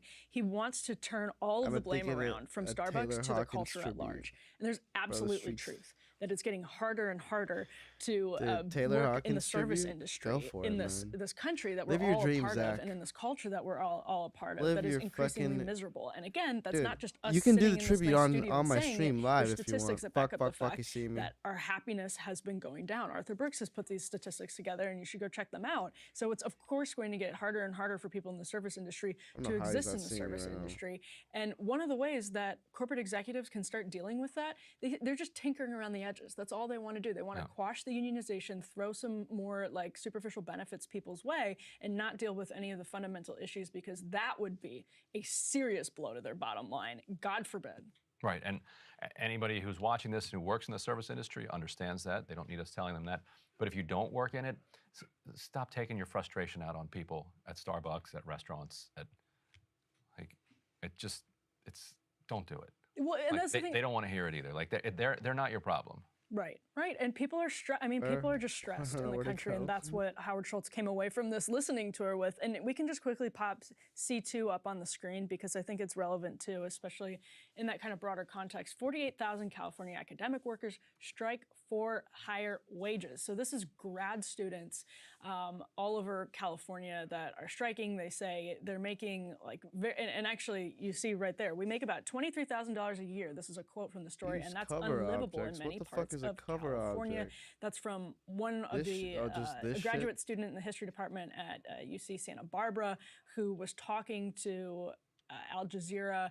That person is the recording secretary for the Santa Barbara branch of the UAW, and that's one of the unions representing the academic workers, which, that's how that works out. But in this context, Ryan, you've probably covered a decent amount of grad student unionization drives. I was actually in one. Oh, you are? Yes. All right. So what do you make of this? This is, that's like we said, tens of thousands of people in California right now. Yeah, I went to University of Maryland for grad school, and we had an organizing Which way drive. do I Ultimately go? failed. Fuck, you see me? But I had, I think, 98% card sign. Oh, this is the worst fucking. I hate these levels, I was in bro. a public policy school, so I was proud We of that. have to. We'll do it, bro. And it was a lot of fun, because you, We gotta could do see how the different. What's that song? Like graduate students would respond to you. Like when I the was Charlie Puth organizing song. history We'll do that song. grad students, I'd be getting a history of the labor union. If I was in the philosophy department, You gotta I'd do be the Wiz getting, Khalifa what is part. a union? What is solidarity?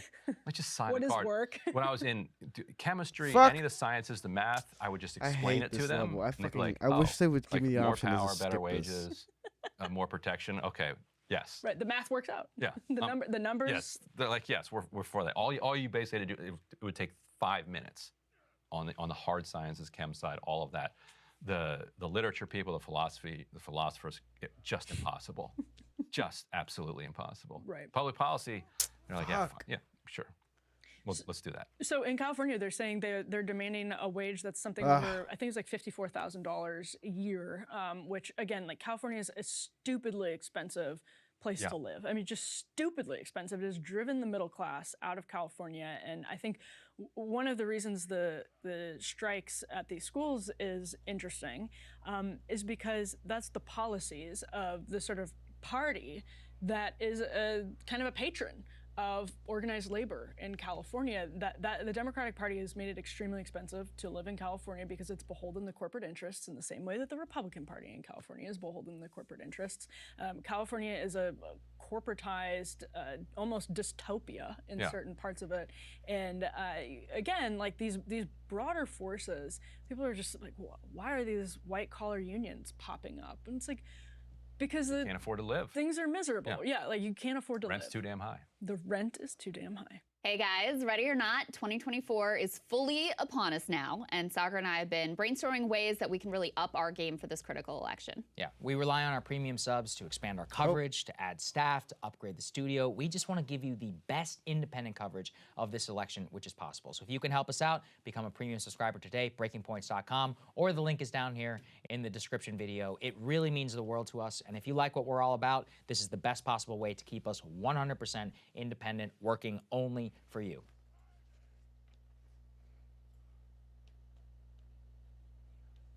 Where am I I'm no saint, but I generally try to do the right thing. Are you sincerely trying to save the world? I'm trying to do good things. Good idea for an electric jet. Impossible, my middle name, I suppose. Elon Musk has a pretty big pitch. He's the good billionaire using his wealth to protect the future of humanity. It's gotten him something most billionaires don't have, a fan base. I've never signed a life-size version of me. First I want to say, I love you. A 2021 poll showed Musk with a 50% approval rating, way higher than his fellow billionaires. This popularity has done very well for him. Musk is now the 7th richest man in the world. Musk is now the 4th richest man in the world. Elon Musk is now the world's richest person again, according to Forbes. We took a deep look into Musk's entire career, court documents, SEC filings, and interviews to break down the story Elon tells about himself and how he leveraged it to accumulate wealth and power. This is The Classroom from More Perfect Union, and today we're going to look at how Elon Musk got rich. Oh shit. Write this down, Let's Zach. skip Musk's South Africa childhood. Critics say he inherited his money from his father's emerald mine, and Elon says that's not true. He claims he rejected his abusive father's ill-begotten wealth and came to North America as a teen with $2,000 to put himself through college. He knew he wanted to work with the internet. The only way to get involved with the internet in '95 that I could think of was to start a company, because they weren't a lot of companies to go and work for. So I thought, well, we've got to make something that's going to return money very, very quickly. Elon joined forces and funds with his brother Kimball. They drummed up some cash from investors, including $20K from their father, and started Zip2, a map and local listing company. Zip2 eventually planned to merge with CitySearch, but Elon wouldn't have been in charge. That did not sit well with him. At the time, a CitySearch executive said CitySearch wanted to focus on customers and financiers, while Musk wanted to focus on general visibility. Visibility for him. I'd like to be on the cover of Rolling Stone. That'd be cool. These disagreements led to the deal falling apart. This is a pattern for Elon, a need for sole credit and control. It's a huge part of his story. Zip2 sold, and Elon made $22 million, which he invested in his next project. I've sunk the great majority of my net worth into X.com, which is the new banking and mutual funds company. So this is an ATM. What we're going to do is transform the traditional banking industry. That quote defines Musk's strategy: promise revolutionary technology and highlight how he's risking his own money. And he also points out a key element of his success: wooing investors. Raising $50 million is a matter of making a series of phone calls. As X.com took shape, investors and the board didn't think Musk had the experience to be CEO, so they brought in Bill Harris. Elon's co-founders were also unhappy. One accused him of promising the sun, moon, and the stars to the media when there was nothing there. Future SEC filings for the company even mention a lack of proprietary technology as a corporate risk. The tech they did have was problematic. For example, there was a bug allowing bad actors to transfer funds from any account in the nation's banking system with just an account number. A major security flaw. A co-founder was so displeased with Musk, he left and took many employees with him. Musk's reaction? We'll hire more people. Eventually, Musk pushed out CEO Bill Harris and replaced him with himself to centralize authority. X.com merged with a competitor, Peter Thiel's Confinity. Confinity owned a piece of technology called PayPal. Musk and Thiel got glowing press coverage, but because PayPal came out of Confinity, a lot of the coverage centered Thiel. According to Ashley Vance's 2015 biography, Musk kept championing the X.com brand while most everyone else favored PayPal. Eventually, the company scrapped X.com to focus on PayPal, a decision the press gave Musk credit for. But mutiny was brewing. Executive Roelof Botha alleged Musk was hiding serious financial issues from the board. Employees put together a coup. They petitioned the board to fire Musk, and it worked. Musk was fired and replaced with Thiel. Botha said it was just in time. It would have killed the company if Elon had stayed on as CEO for 6 more months. Regardless, Musk hits it big when PayPal eventually sells, $180 million. He had been laying the path for his next move since college. When I was in college, there were 3 areas that I thought would most affect the future of humanity: the internet, the transition to a sustainable energy and transportation sector, and space exploration, in particular the extension of life to multiple planets. With the capital that I got from the sale of PayPal, I was able to go into both those areas. Enter SpaceX and Tesla.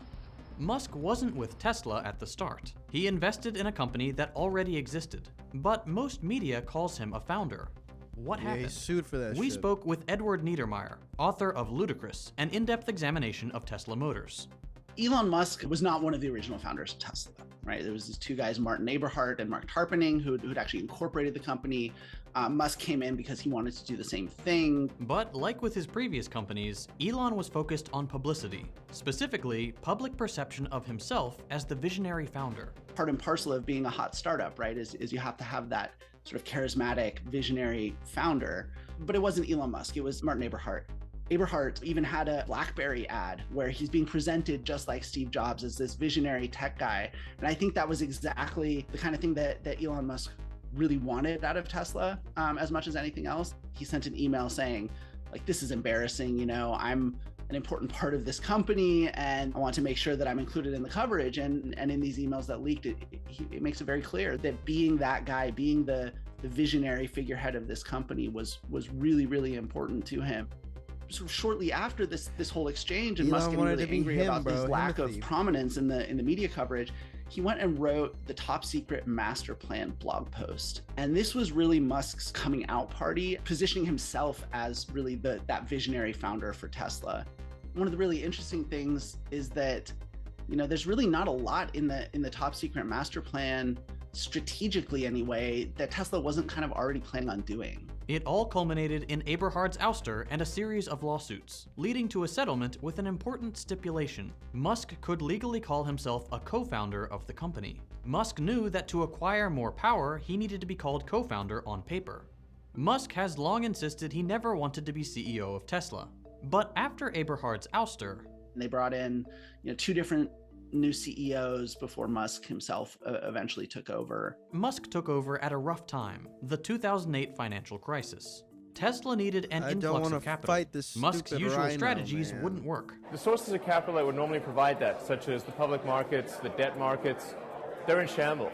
But a year earlier, Congress passed a $25 billion loan program for the Department of Energy, part of which would go to developing low-emission cars. Nobody knows the old founder. Musk went on a media blitz trying to convince the public that Tesla deserved the loan. It's helpful to let your congressman and senator know that you think companies like Tesla should get a portion of the ATVM program. But public approval wouldn't be enough. At the time, Tesla only had 1,500 cars on the road, and hadn't truly proven that they could produce cars en masse or significantly reduce emissions. Tesla was stuck in a catch-22. They needed to show they had the support of other corporate investors, specifically traditional automakers like Daimler, the makers of Mercedes and other cars, but Daimler wouldn't be interested in investing if they didn't get the loan. He'd announced that the loan was approved before Tesla had even submitted a complete application for the loan, let alone received any kind of actual approval for it. By saying that this was a done deal, that gave Daimler the confidence to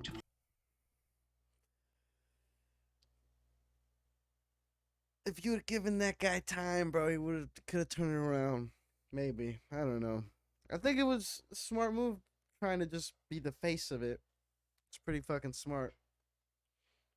But he just said they were all trying to, everything he said he wanted to do was like a thing that they were already saying that they wanted to do. Like what Elon was trying to do was what the company was already trying to do before Elon joined, but he just wanted to be like, he Mark Zuckerberg them in a way, The Winklevosses came to him with an idea, and he just kind of took it and ran.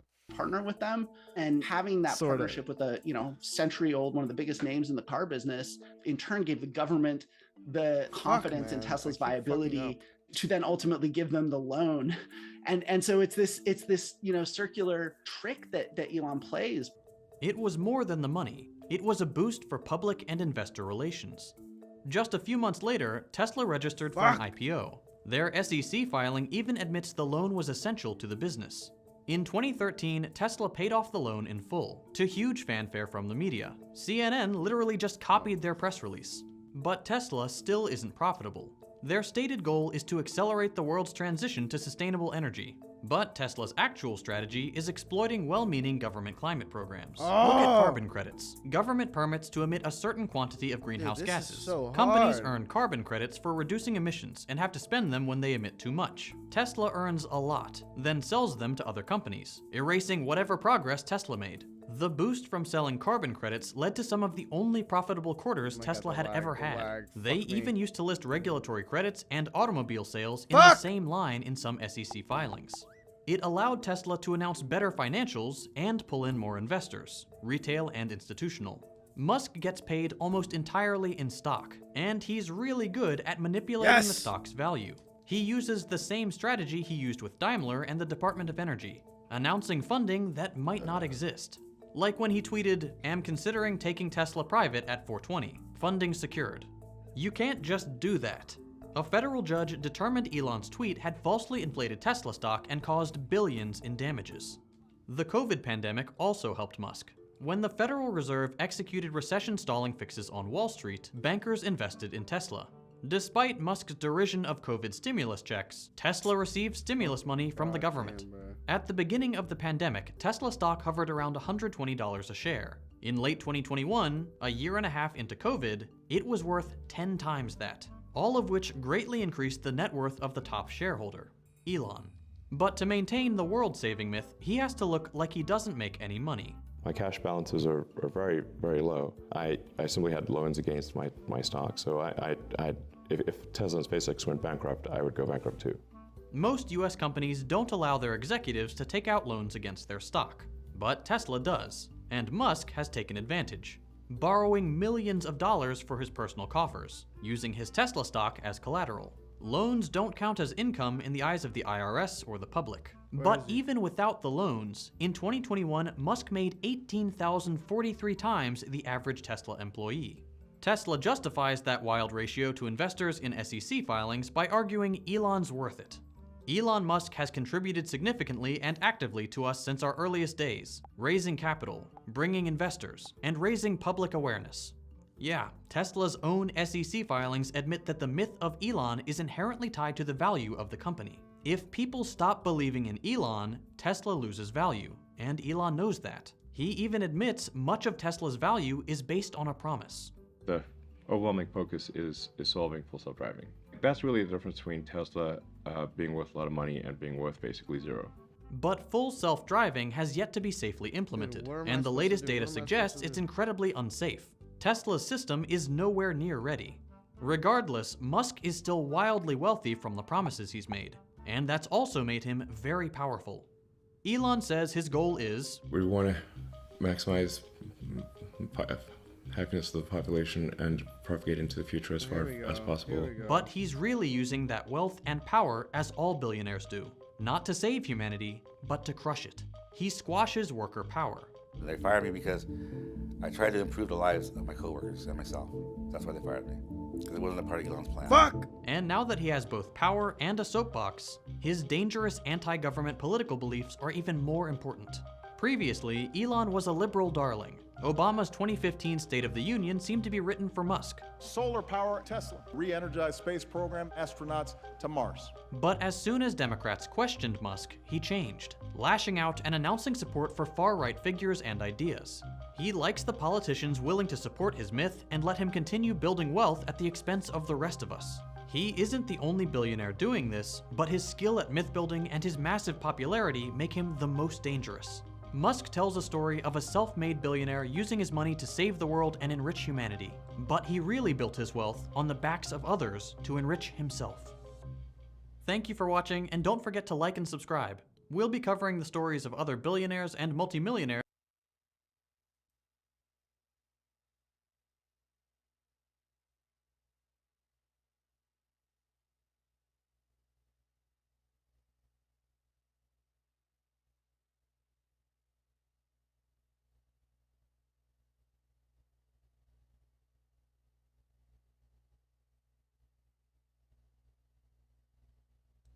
According to this chart, what is the biggest driver of inflation during the pandemic? This is short. What the fuck? Jesus, my throat, man. We all live in Peter Thiel's world. From business to technology to politics, he's used his massive wealth to shape society and control your life. And he wants even more power. Peter Thiel. In 2022, Thiel's investment in hand-picked far-right candidates, some of whom he nurtured for years, shaped the narrative for the entire election. J.D. Vance will be the next Republican senator. A victory for Peter Thiel, who spent millions backing J.D. Vance. But Thiel wasn't always on top of the world. In 1996, Peter Thiel was lost, a law school graduate and the author of a middling book on the dangers of diversity. The problems of racism, sexism, other forms of oppression have been vastly exaggerated. But then he found something: venture capital. In just a few short years, Thiel took $1 million investment from friends and family and created a massive amount of wealth for himself. Lots of tech founders say they're going to change the world. It's a big part of the VC shtick. But Thiel is different. Our goal was nothing less than to replace the US dollar by creating a new digital currency.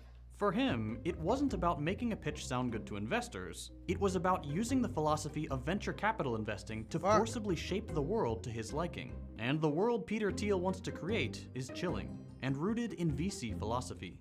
Monopolization, anti-democratic ideology, and absolute power for corporations over American working people. This is The Classroom from More Perfect Union, and today we're looking at how Peter Thiel got rich, and what it means for the rest of us. Growing up, Peter Thiel was like a classic nerd trope, obsessed with D&D and sci-fi. Not just Star Wars and Star Trek, but the real stuff. Clarke, Asimov, Heinlein. He was a chess star and the head of the math team. Thiel's good grades and familial wealth earned him a spot at Stanford University for undergrad and law school, where he got into his first venture, an alternative student newspaper aimed at conservatives, the Stanford Review. The publication was Thiel's response to what he perceived as a takeover by the politically correct.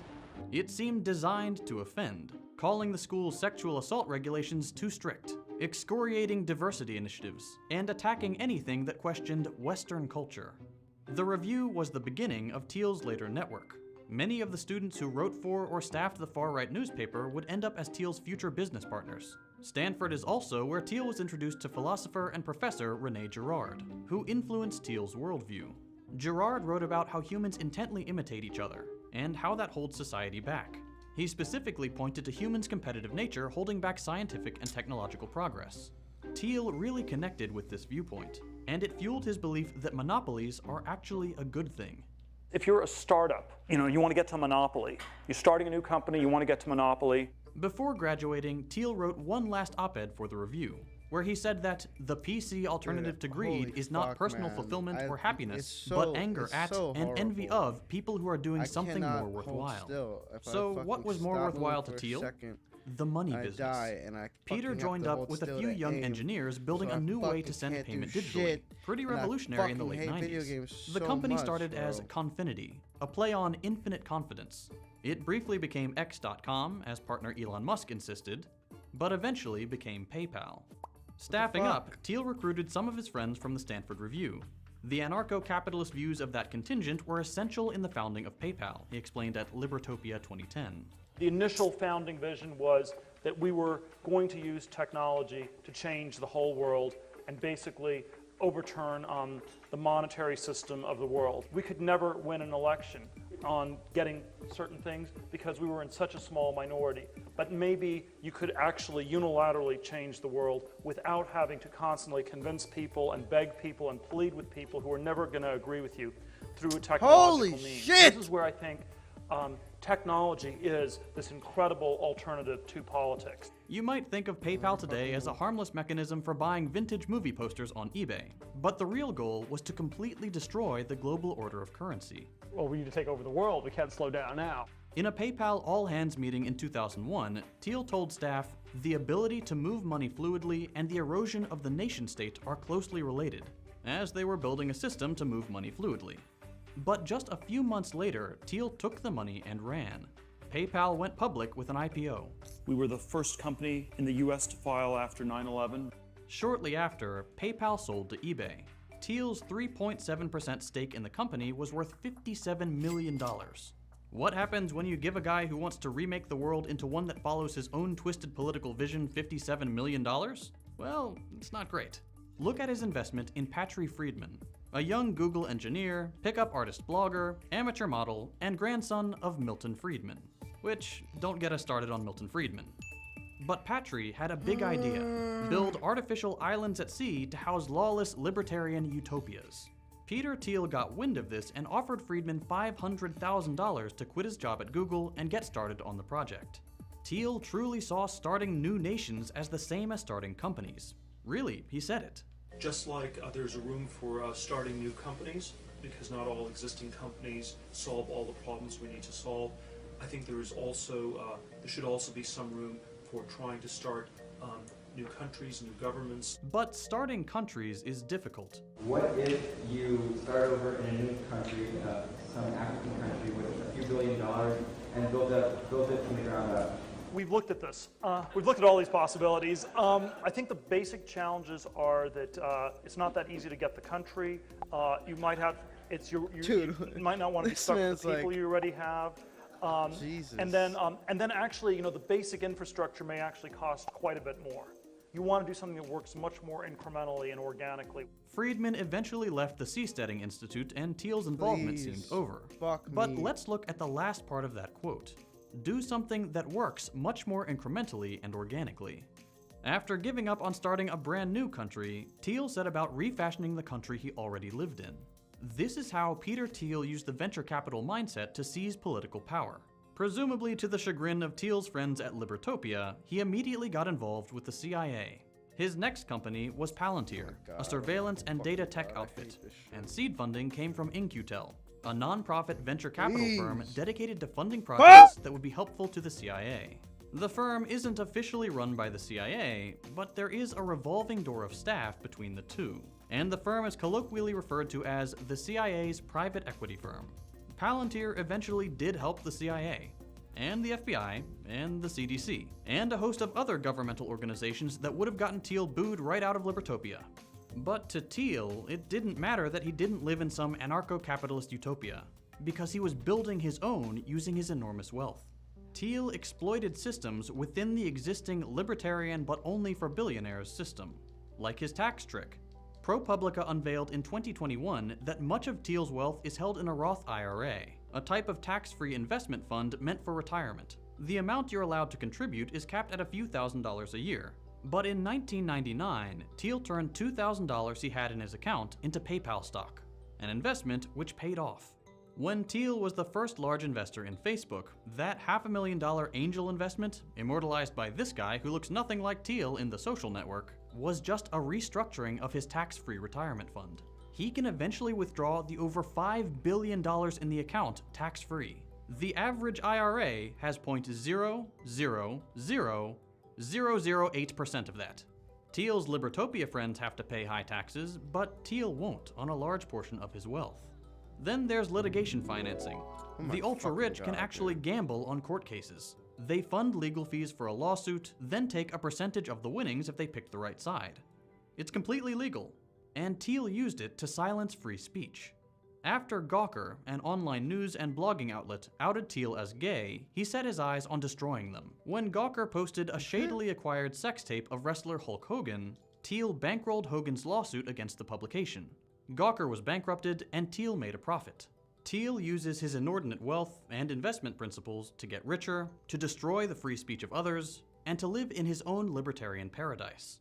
Another big investment area is in ideas. Pretty chilling ones. Let's look at the Dark Enlightenment movement, which Kortz calls an obscure neo-fascist philosophy, and media researcher David Columbia calls the worship of corporate power to the extent that corporate power becomes the only power in the world. One of the movement's loudest voices is blogger Curtis Yarvin. Thiel has invested heavily in Yarvin startups, basically funding a big portion of the Dark Enlightenment movement. And it's obvious the movement mirrors Thiel's beliefs: complete corporate control. And two of his assets, long-term investments he's been nurturing for years, could help that goal.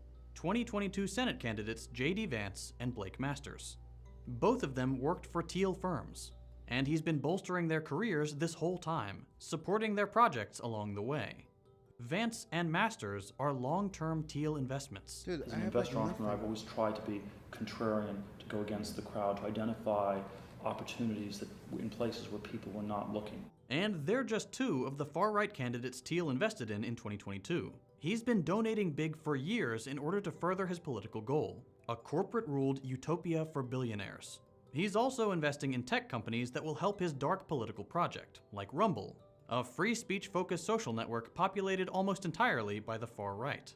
So if Thiel is treating politics like investing, what can his investment strategies teach us about what's to come? Well, the guy loves monopolies. I have a single idée fixe that I'm completely obsessed with on the business side, which is that if you're starting a company, if you're the founder, entrepreneur starting a company, you always want to aim for monopoly.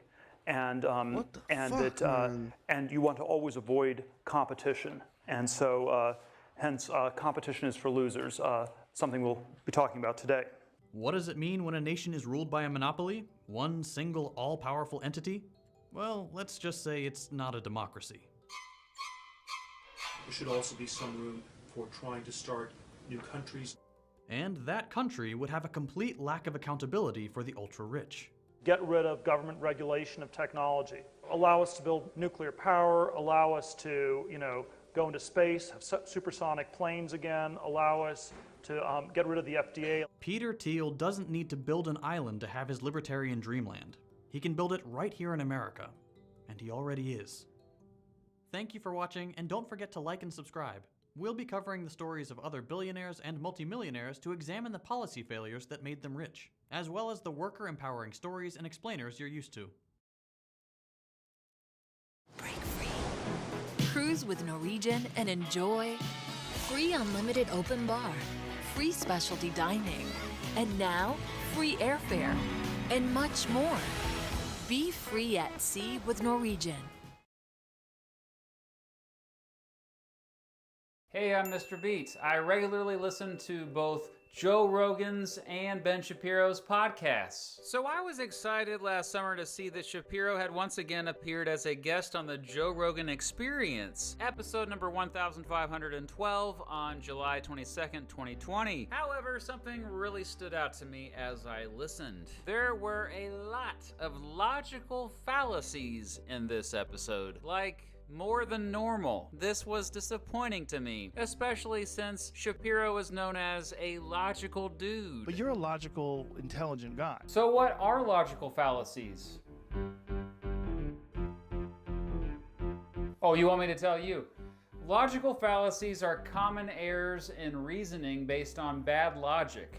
Mr. Beat, what's logic? Well, I'm glad you asked, Puppets. When I searched online, there were many different definitions of logic. The one I'm going to use for this video, though, is reaching a reasonable conclusion by adequately analyzing facts. For example, if someone spends too much money to a point where they can't afford basic necessities, then it is logical to conclude they should save their money to have more of it. At first glance, a logical fallacy seems to be true, but once we apply the rules of logic, it is problematic. Often we use logical fallacies and we don't even realize it. Logical fallacies hurt our ability to argue, but more importantly, they cause us to fall for crappy arguments. So back to the latest Joe Rogan Experience to feature Ben Shapiro. I'll play clips from that episode and pause it to point out the logical fallacy and then define it, maybe give some examples. I also have puppets to help out a little bit,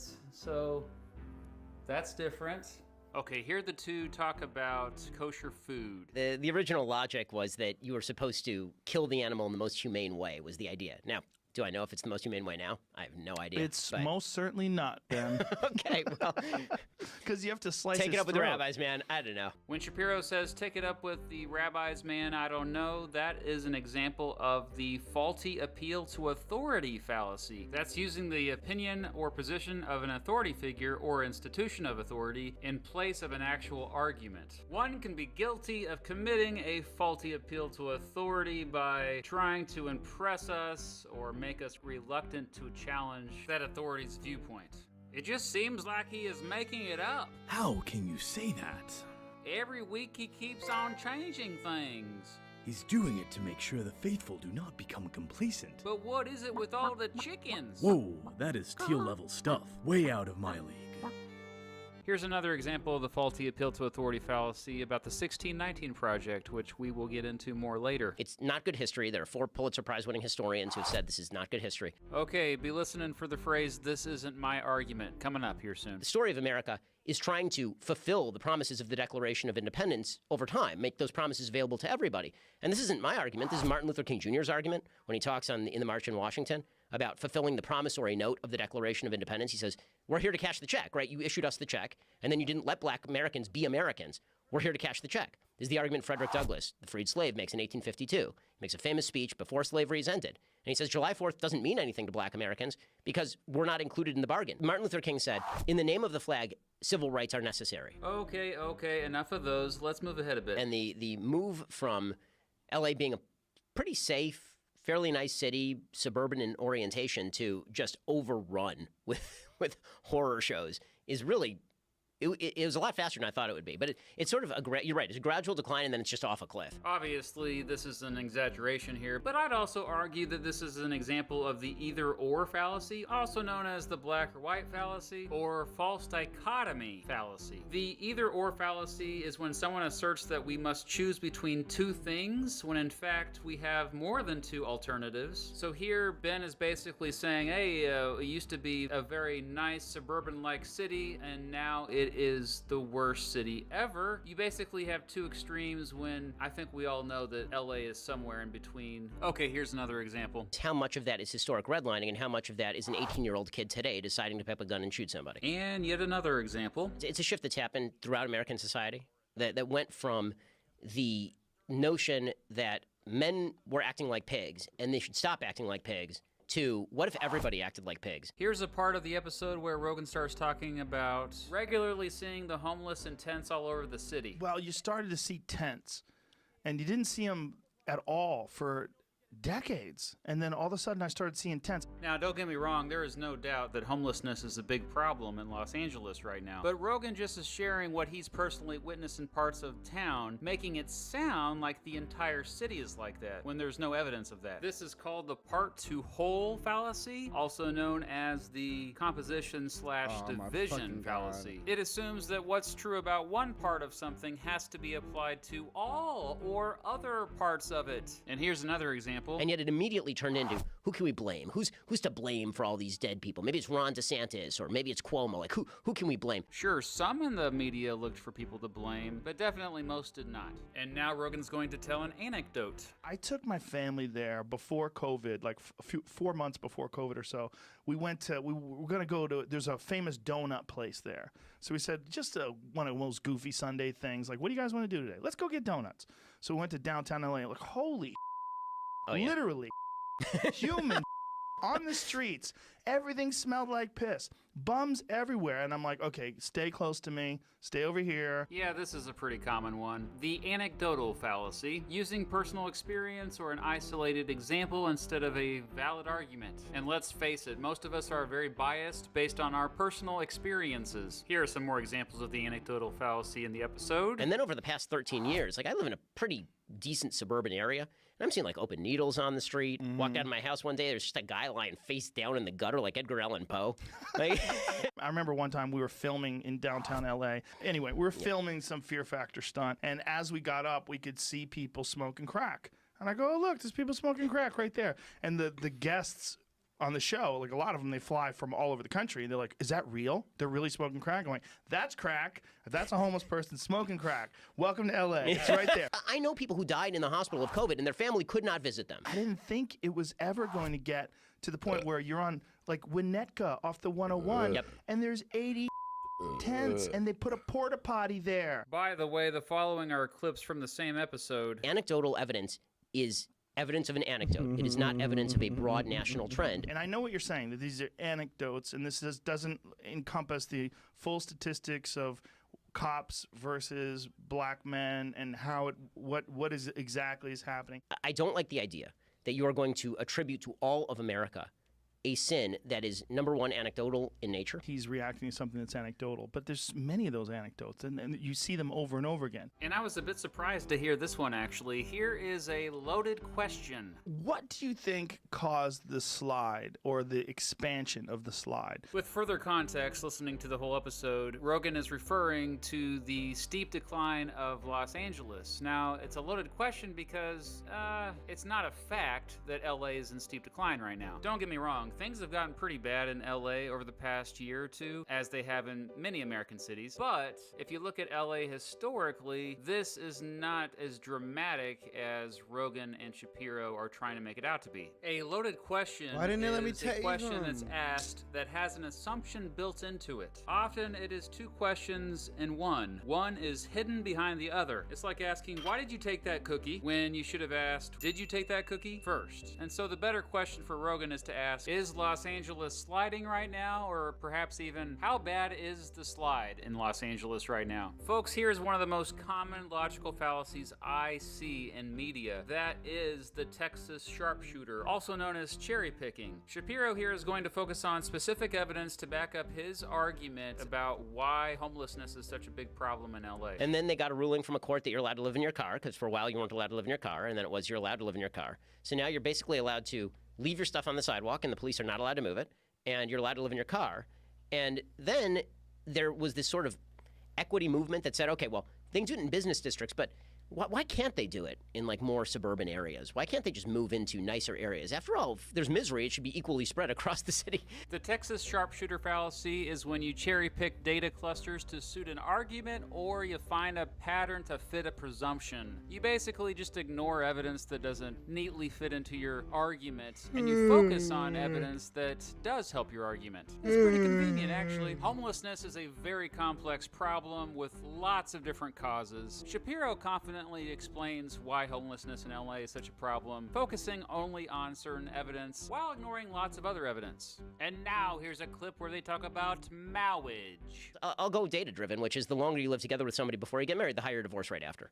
So that is higher the divorce rate after. Really? If you live for a long time with somebody and then you get married, there is a higher percentage chance you will end up divorced. That's interesting. I wonder why that is. I mean, after just a quick Google search, I discovered that the jury's still out on this one. It's not an open and shut case. We just don't know. But Shapiro acts like he knows. The most common logical fallacy in this episode was the straw man fallacy, which is misrepresenting someone's argument to make it easier to attack. In this clip, you're going to hear Shapiro talk about authors like Robin DiAngelo and Ibram Kendi. So what they say is, in order to be anti-racist, you have to want to tear down the entire system.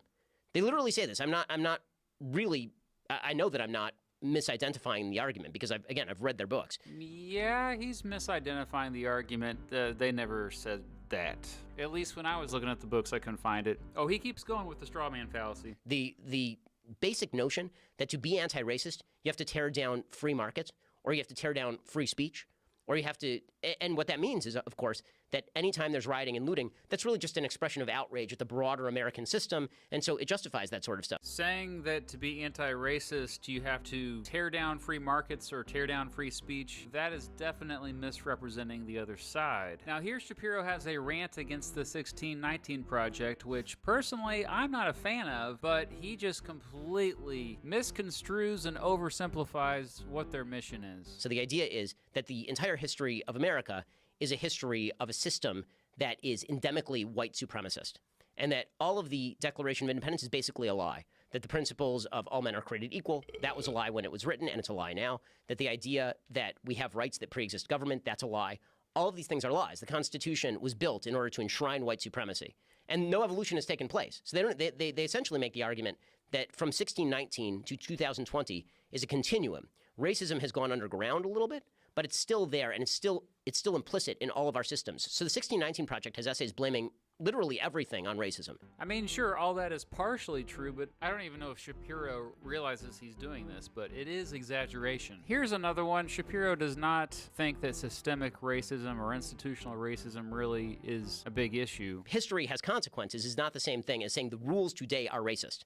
Because the rules today are not racist, actually. The rules today are quite not racist. But most who talk about institutional racism today are talking about enforcement of the laws, not the actual laws themselves. And so instead of just saying that standards exist and people don't live up to them, but the standards are actually not a bad thing, we just decided, you know what, we don't want to be hypocrites. We're getting rid of all standards whatsoever.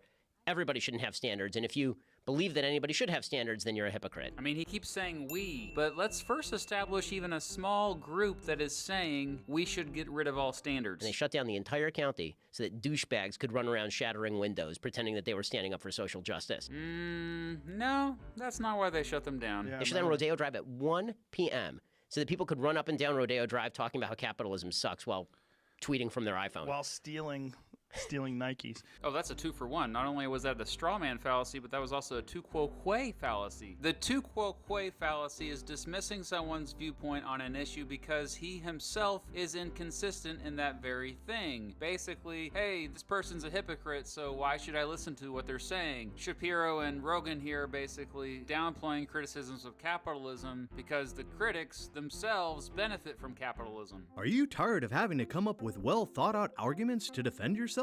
You betcha!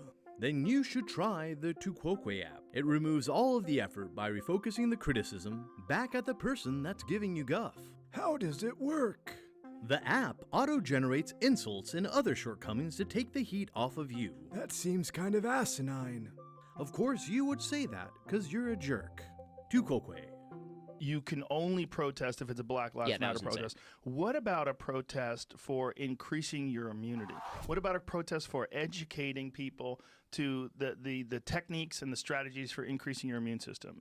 They're out there, and there's no discussion about this amongst health professionals. Excuse me, amongst politicians. Yep, whataboutism falls under this fallacy, basically answering criticism with criticism. What we saw yesterday, where they're breaking into Amazon Go in Seattle, like that guy owns the Washington Post. He owns the most left-wing newspaper in America. And you're like, not good enough. Okay, this is a bit of a stretch, but that is kind of an example of the genetic fallacy, because Rogan is judging Amazon based on the CEO, Jeff Bezos, who is left-leaning and owns a left-leaning newspaper. So yeah, the genetic fallacy is judging something good or bad on the basis of where it comes from or from whom it comes. A better example might be not believing something from a certain news network because they've lied in the past. I mean, I'm not a big fan of CNN, but that doesn't mean that they never tell the truth. If I dismissed everything from CNN, that could easily lead to the genetic fallacy. The next clip is about the killing of George Floyd. I don't know a single human being who watched that tape and didn't think, okay, that guy deserves to go to jail. Chauvin, right? The officer in that case, in the George Floyd case. Who didn't think that? Yeah. Everyone I know, everybody thought every that, single person was like, yeah, that's real bad. Like that's, and cops, like I know tons of cops. I'm friendly with tons of cops,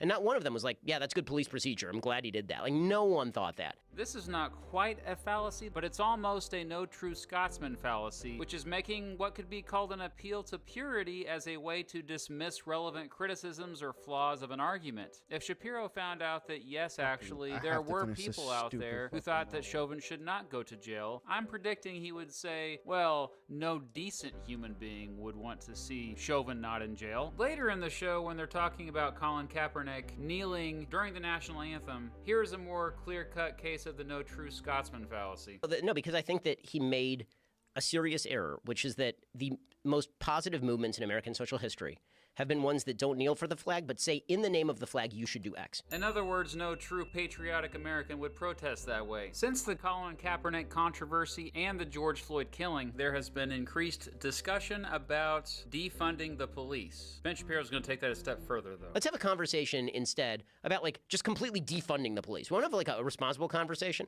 about things that make sense. We'll talk about, like, what if we just got rid of the police? How crazy is that discussion?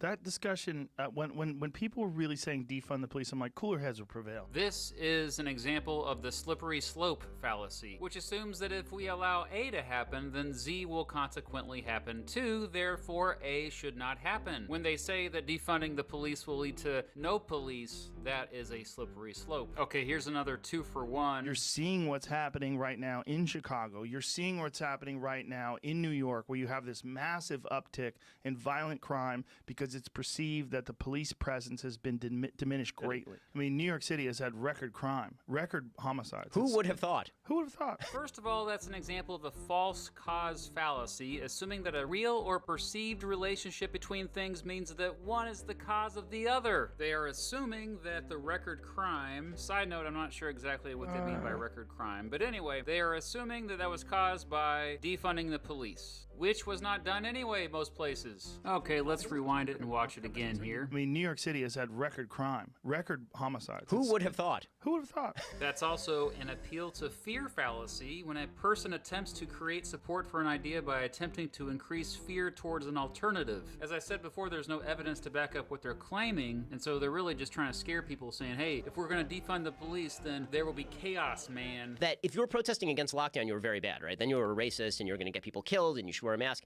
And I was like, well, if you're I sort of agree with the mask thing, like, yeah, yes. Okay. And then you get millions of people in the streets yelling at each other and breathing on each other and spitting on each other. And you got health professionals on TV being like, well, racism is a public health threat. I guess that you can do that now.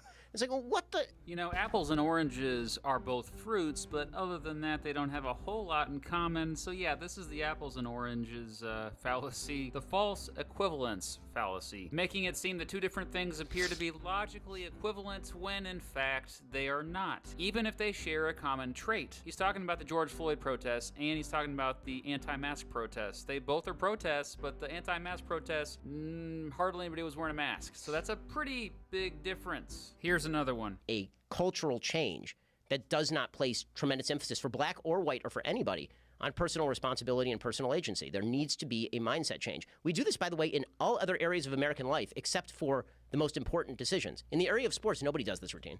This is a point Shelby Steele makes. In the area of sports, if a kid does not have a good jump shot, nobody says to him, you know what, you don't have a good jump shot because your father didn't have a good jump shot, his grandfather didn't have a good jump shot, and the game is biased against you. We say, okay, if you want to be on the team, you're going to have to learn to shoot a jump shot. Again, two things that you probably shouldn't be comparing. I know people who died in the hospital of COVID and their family could not visit them. Yes. Like they literally died alone in the hospital of COVID and family could not visit them. And you're telling me that it's deeply important that we have like dance lines. This was stuff happening at rallies, like dance lines in the streets in New York to fight racism. That's deeply important, but a daughter being able to visit her dad before he dies, that's not important. Similar to the appeal to fear fallacy, this is actually an appeal to pity, which is trying to make someone believe or do something only because we pity them or something associated with them. By Shapiro bringing up his friends who couldn't see their family, this is really unfortunate, but it doesn't mean his argument is true. Okay, here's the part of the show where Rogan and Shapiro just make a bunch of hasty generalizations. So the economy collapsing at the same time as the George Floyd protests led people to start looting. And then people that didn't give a about George Floyd or Black Lives Matter were just stealing. And then the police was letting them steal. They were standing down in Beverly Hills and Santa Monica, literally cops standing there while people were smashing doors. I gotta say, the media coverage of this stuff is just awful. The media were cheering this stuff on. I mean, they were simultaneously making two arguments that conflict with each other. One was, these are mostly peaceful protests. First of all, mostly peaceful is it's the most loosely defined, arbitrarily applied term in history. The irony here is that Shapiro and Rogan just got done giving 7 hasty generalizations, and now Shapiro is criticizing a hasty generalization. A lack of awareness there. Well, O.J. Simpson was mostly peaceful that night. O.J. Simpson was mostly peaceful that night. For like an hour 15, he was really not peaceful, but for the other hours between sunset and sunrise, he was unbelievably peaceful. The hasty generalization fallacy is when you generalize about something based upon a small or poor sample. This is actually apparently the most common logical fallacy. I mean, I do it all the time. You watching right now, you do it all the time. Most human beings generalize at a practicality. It's a good way to survive. But a hasty generalization is made when people just pick too small of a sample or not a representative sample. And yeah, in general, people generalize too much. I know our brains like to generalize. Crap, I just generalized. But no, I have evidence to back it up, I promise. The media refuse to make that distinction, and then they act like the cops are the bad guys when they come in to arrest people who are violating the law. You're seeing this in Portland right now. They're trying to burn down the damn courthouse. Yeah. And the feds come in and start arresting people, and people are like, this is the Gestapo. It's like, okay. Everybody's worried about everything being racist. Every single thing that anyone does. Syrup is racist. Pancakes are racist. All right, the next logical fallacy is personal incredulity, although these aren't perfect examples of it. I've never heard this term before where a protest turns into a vast riot, wrecking all of Melrose. And everybody's like, well, it was mostly peaceful. Because I don't exactly understand why they're attacking the courthouse. I don't exactly understand why they're smashing the windows at Amazon Go. It's Steve Martin, right? They must hate these paint cans, right? Like from the Jerk, right? But it went from this to literally tear down the structure of society. The personal incredulity fallacy is saying that because one finds something difficult to understand, that it's therefore not true. Now, Shapiro might just be disingenuous here, but with Rogan, I think he really doesn't understand, and he probably should just learn more, maybe? But isn't there always something like that? There's always like extremes on each position, and the truth lies somewhere in the middle. That's the middle ground fallacy, saying that a compromise or middle point between two extremes is the truth. At this point in the podcast, they are now talking about the seemingly endless cycle of gang violence. The answer is there's only one way to break that chain. What way is that? That way is to not pick up a gun and shoot somebody. I think that's a simplistic way of looking at it if you're on the outside of that community. It's also an example of the begging the question fallacy. With the incredible influence of all the people around him, and that's all you see. Good job, Joe. You're trying to correct them. But the problem is the only way that's going to be the thing that your kid doesn't know is for you not to do it. At some point, personal agency has to come in. It does. Because but the, education, and teaching them about personal agency. Also known as the assuming the answer fallacy, the begging the question fallacy is a circular argument in which the conclusion is included in the premise. When Shapiro argues that all you got to do to stop the cycle of violence is not be violent, he's kind of just brushing over all the reasons why this violence might be really happening. If your father was in and out of jail, everyone around you is like that. If there's literally no influence that's positive in your life, the idea of saying to a kid like that, hey, don't pick up a gun and shoot somebody, that's way too simplistic a version of their future, in my Well, I mean, opinion. The problem is I don't see an alternative solution. Oof, there's another one. That's the argument from ignorance fallacy, which assumes something is true because it has not yet been proven false, or something is false because it has not yet been proven true, which is what Shapiro just did. People mix this stuff up pretty regularly. Well, people are silly. People are indeed silly. People tattoo their eyeballs, Ben. That is an example of a bandwagon fallacy, which is appealing to popularity or the fact that many people do something as an attempted form of validation. Here's another one. People out there that have had some really good times with those bad ideas, Ben Shapiro. And it may be that when I die, I look back and that is one of my great regrets. It's pretty clear here that Rogan's joking, so I'll let these slide. Okay, jumping back to when they were talking about Colin Kaepernick. If you just look at the gesture itself, isn't taking a knee even more respectful than standing with your hand over your heart? I mean, then I imagine millions of us would routinely take a knee for the American flag. You might also say this is the bandwagon fallacy because why does there have to be millions of people kneeling during the national anthem for it to be respectful? Colin Kaepernick is a terrible spokesperson for this movement. I'll give props to Shapiro and Rogan because they didn't do this one very much, but that is an example of the ad hominem fallacy, which is attacking your opponent's character or personal traits in order to undermine their argument. Sure, Colin Kaepernick may be a bad spokesperson. That doesn't mean his argument is wrong. After you get benched for Blaine Gabbert and take millions of bucks from a major corporation, terrible QB rating is all you really need to know. Not a good quarterback is the answer. Really? It's sort of a traditional thing where we're arguing over. Well, it isn't the way that it was originally expressed. Yep, that was an appeal to tradition fallacy, which is when someone encourages us to believe something is good because it is associated with things of the past. Related to the appeal to tradition fallacy is the appeal to nature fallacy, which is saying that because something is, quote, natural, it is therefore good. Hey, look, this plant looks delicious. I don't know, Grunk. That plant looks really strange. What are you talking about? It comes from nature. Of course it's safe. You kidding? Nature's already tried to kill you 3 times this morning. So the odds are pretty low it would happen again. You're doing it wrong. If you want to fight police brutality, say America is not living up to her promises. I know that over time my fellow Americans are going to come to realize that they need to live in accordance with the fundamental principles that founded the country. That's unifying. To say that the American flag is inherently non-unifying is really bad. That's possibly a fallacy, also known as the argument from fallacy. It's assuming that because a claim has been poorly argued or a fallacy has been made, that it is necessarily wrong. Just because Kaepernick maybe went about it the wrong way doesn't mean that what he was trying to argue is wrong. After it was revealed to Shapiro that perhaps he got it a bit wrong about the reasoning why Kaepernick was kneeling, now we're going to see the special pleading fallacy. The second take after talking about military, that's better. Military, rather, yeah. Although he recently released a video that sort of goes back to the original explanation, suggesting that America is endemically and systemically racist. The special pleading fallacy is moving the goalpost to create exceptions when a claim is shown to be false. And after seeing the evidence, Shapiro's earlier claims were wrong about the intentions of Kaepernick, and so he had to kind of sneak that in. Well, he's still bad by this other thing. Okay, holy crap, this video turned out to be way too long. I guess I'm just gonna wrap this up now. I know I was a bit nitpicky, and perhaps I even got some of these wrong, but I just wanted to show you how 2 smart, entertaining people can be guilty of a lot of logical fallacies in just an hour and a half of conversation. I counted 58 of them. For the record, I still enjoy the episode. And I am definitely guilty of using logical fallacies myself. One of my goals lately has been to stop using logical fallacies when making arguments. So maybe you can join me in this quest to be logical. It's very boring. It's a very boring movement, the logic movement, but...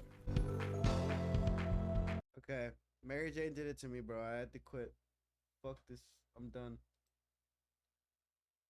Bye-bye.